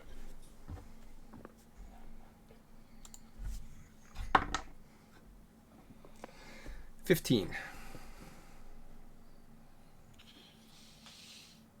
All right, he buys it, and he agrees to your price. He Okay. says, "All right, being that you're being generous to me and you patronize me a little bit, you're okay. We'll say that 30 silver for silver in your greatsword. As you said, 15 now, 15 tomorrow when you pick it up. And you'd be wanting the dagger as well, the silver dagger." Yes, one of the silver, and she winks, daggers. Right, yeah, of course. Fair enough. Simple. I could do that. That's going to be an extra 10 silver for the dagger, Okay. if that's fair. I think that does sound fair. All right. He reaches under the table and he pulls out a dagger and puts it on the table, gleaming. All right, she'll hand over the silver and take it. Okay. Do you hand him your greatsword? Yeah. Okay. So he takes that and he kind of leans it behind him. Says, "All right, I'll get to work on that in a few minutes, and I'll see you in the morning." And Dahlia will lend Ravenir her war pick for the time being, if that's helpful in any way, shape, or form. So I do also still have a trident, javelins. What is a war pick damage? It's only 1d8. Oh, actually, that would be better than the trident. Cool. That sounds good. Okay. What would you like to do next? I think investigating that house. That's Yeah. the house, right? That sounds good. Yeah, That the yeah, woman lived in. No, she was over here. But we should still probably look in here, considering that that alley had like a ton of blood in it, and nobody's. There's got to be bodies somewhere here, right? No, there don't. Okay, we should probably go look in that house. All right. What did he call Nightsong? The trapster's wife? The trapmaker's wife, Trapmaker's wife. Okay. or trapsmith's wife. Okay. So I'll let the party know that that's what she was referred to. So guessing that that other building was where they work. Yeah. But obviously his wife is no longer with us. Or she is faceless. I mean, there's a good chance probably that none of them are with us anymore. There was a lot of blood. Is this the door here, or is it over? Yep, you're standing in front of it, and it's slightly ajar. Like I said, you can see inside. Do you go in? I'm gonna send the anvil right. I'm going to be behind Ravenir because So you go inside, and it looks like this is an inn of some kind. Both of these doors are open, and you can see inside there's a single bed. It looks like some shelves to be able, for anybody to put their belongings when they're staying here. In here, same thing. There's 3 beds. This looks, for all intents and purposes, just like an inn. Nothing is disturbed. Everything looks totally normal. And there is a door here and a door here. Titan tells me this looks like an inn. well, Careful. that's a little weird. I thought this was like, well, I guess this is probably where seedy people stay. This was a seedy part of town or something like that. Okay, well, yeah, we should keep looking, probably. Okay. What is this over here? That is just a corner of the room. Nothing out of the ordinary. Oh, okay. All right, so let's keep going and see if we can find a body for Johan. Are there any belongings in these rooms? Make an investigation check, please.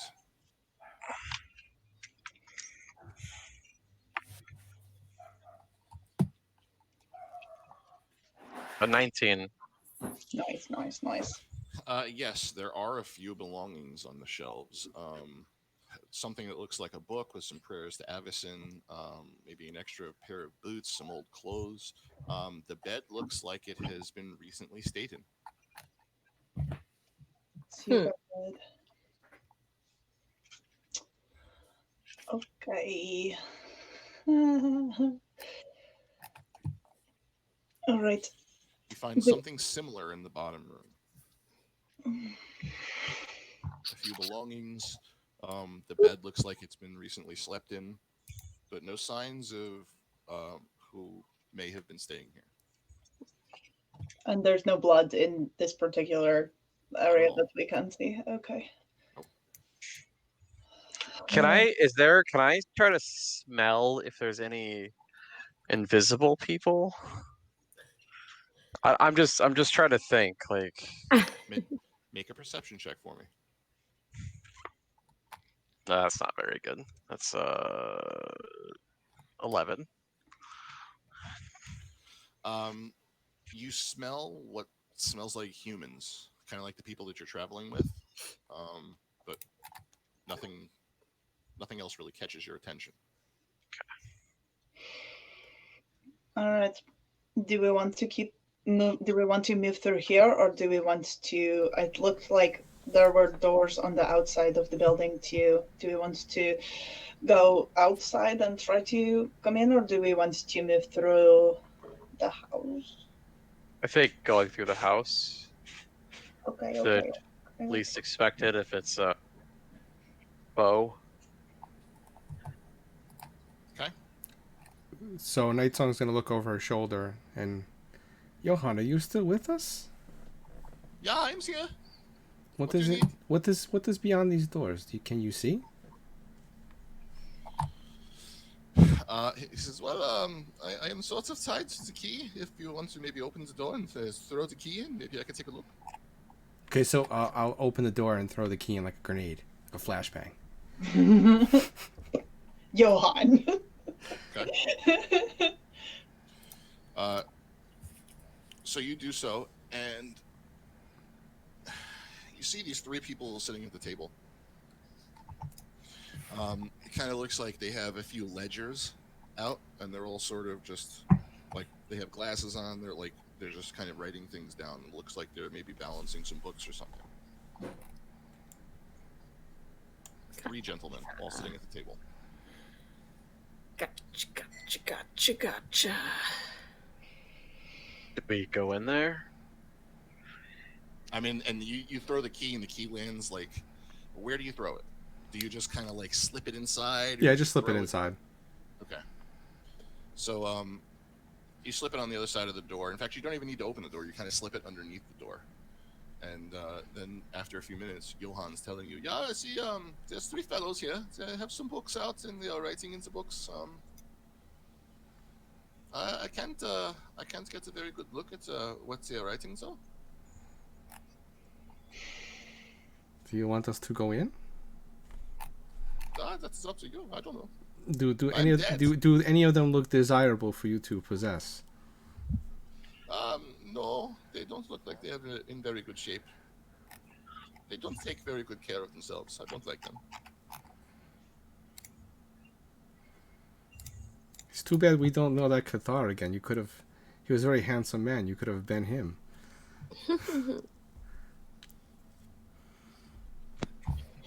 Well, do we want to try to talk to these guys?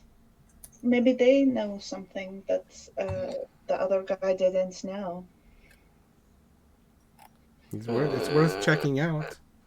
Yeah, well, if we're going to solve anything about what the fuck is going on here, we're going to have to talk to them probably, since the other guy wasn't any help. Yeah.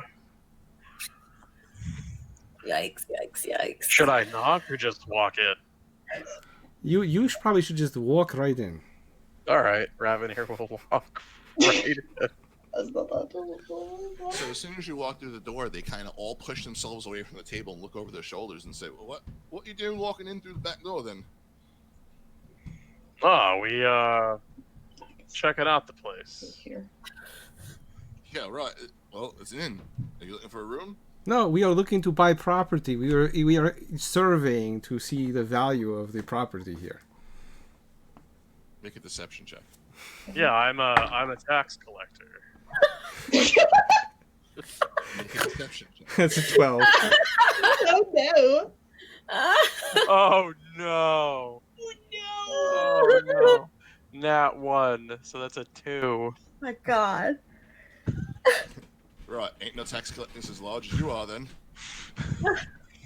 Night Song, what did you roll? 12. 12.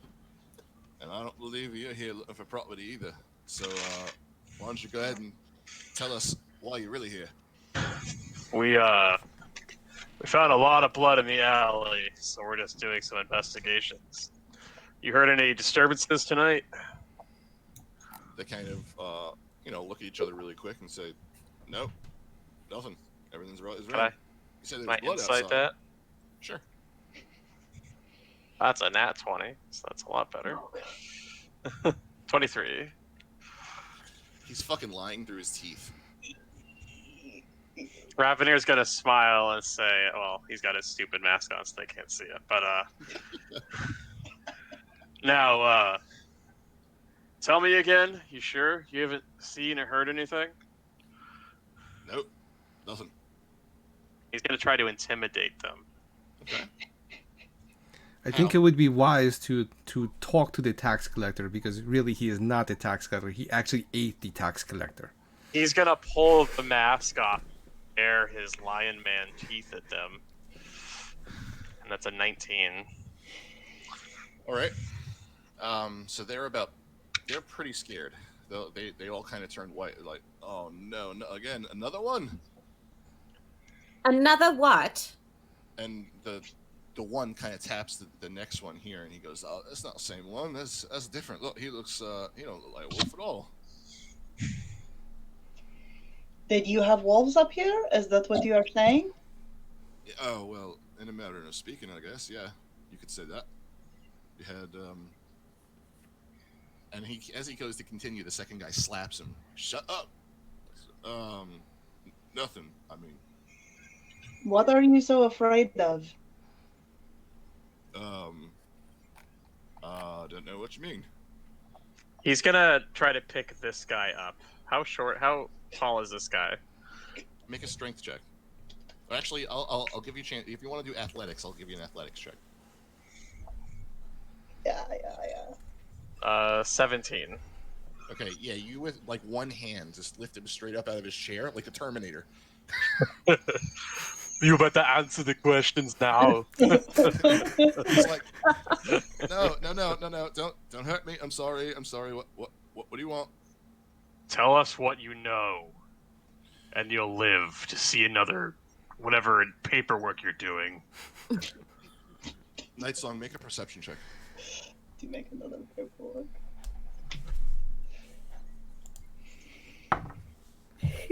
It's a 12. Okay, So so just keep rolling 12s. when Revenir picks him up out of the chair, his book falls on the floor, and it falls pages up. And on one of the pages, you see a symbol that you've seen before, and that would be the symbol of the Oblivion Continuum. Okay, completely out of character.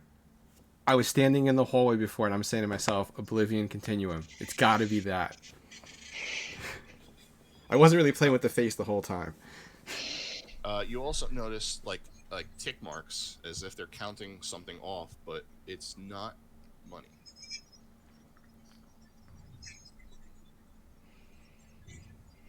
And he says, all right. I'll tell you. We're here. We're hired to gather bodies, and we receive some from the opposite coast, and we send some out, to whoever might need them.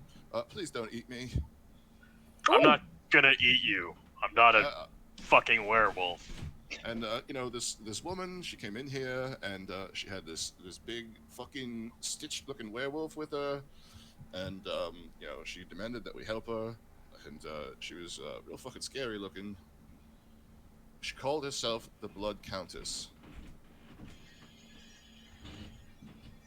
Ravenir is gonna kind of look at the rest of the group and be like, "Does that person sound familiar to any of you?" Book check. Yeah. Does it? Probably not not. even gonna make a roll for it. No. Ooh. Okay. Well, she came in with like a stitched werewolf, like it was alive and very scary. Yeah, that's about right. He was a big son of a bitch too. Oh, As shit. big as, almost bigger than your friend here.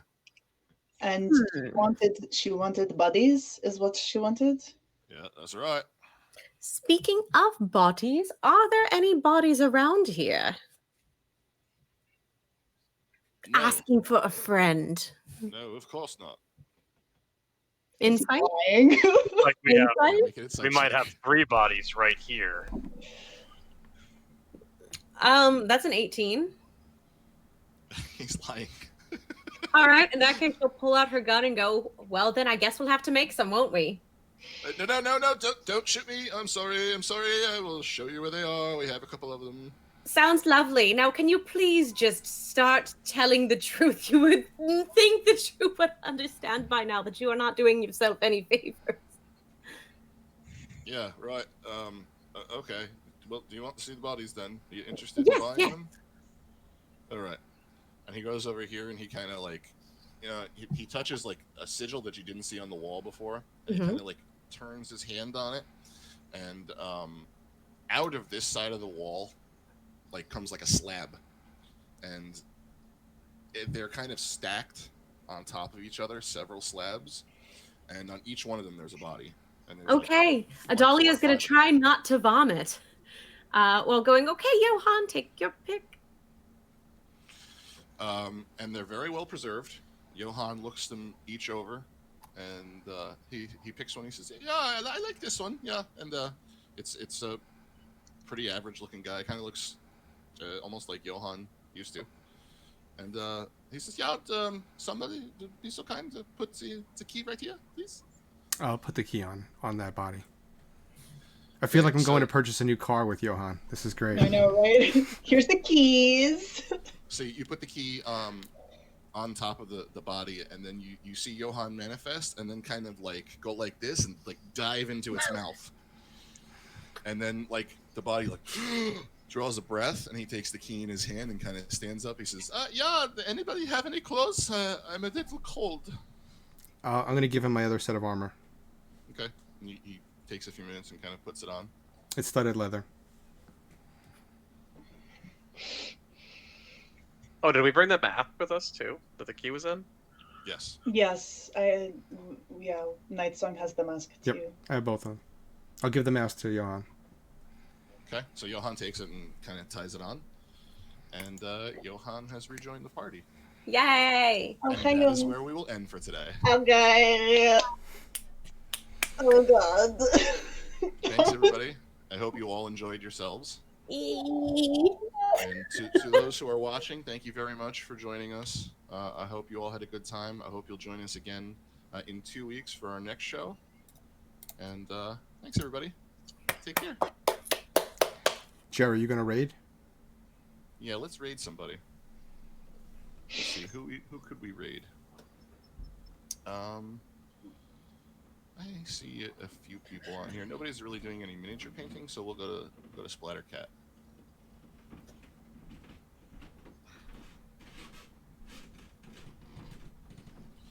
So when we jump into Splattercat's raid, just go ahead and give him some love, and then we can go ahead and sign off. Raid, raid, raid, raid, raid, raid.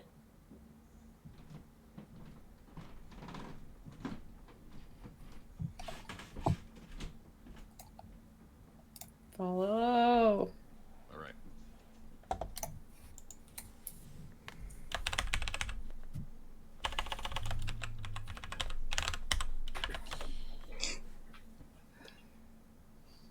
All right, so we should be good. So I can end it on the Streamlabs? Let me just make sure.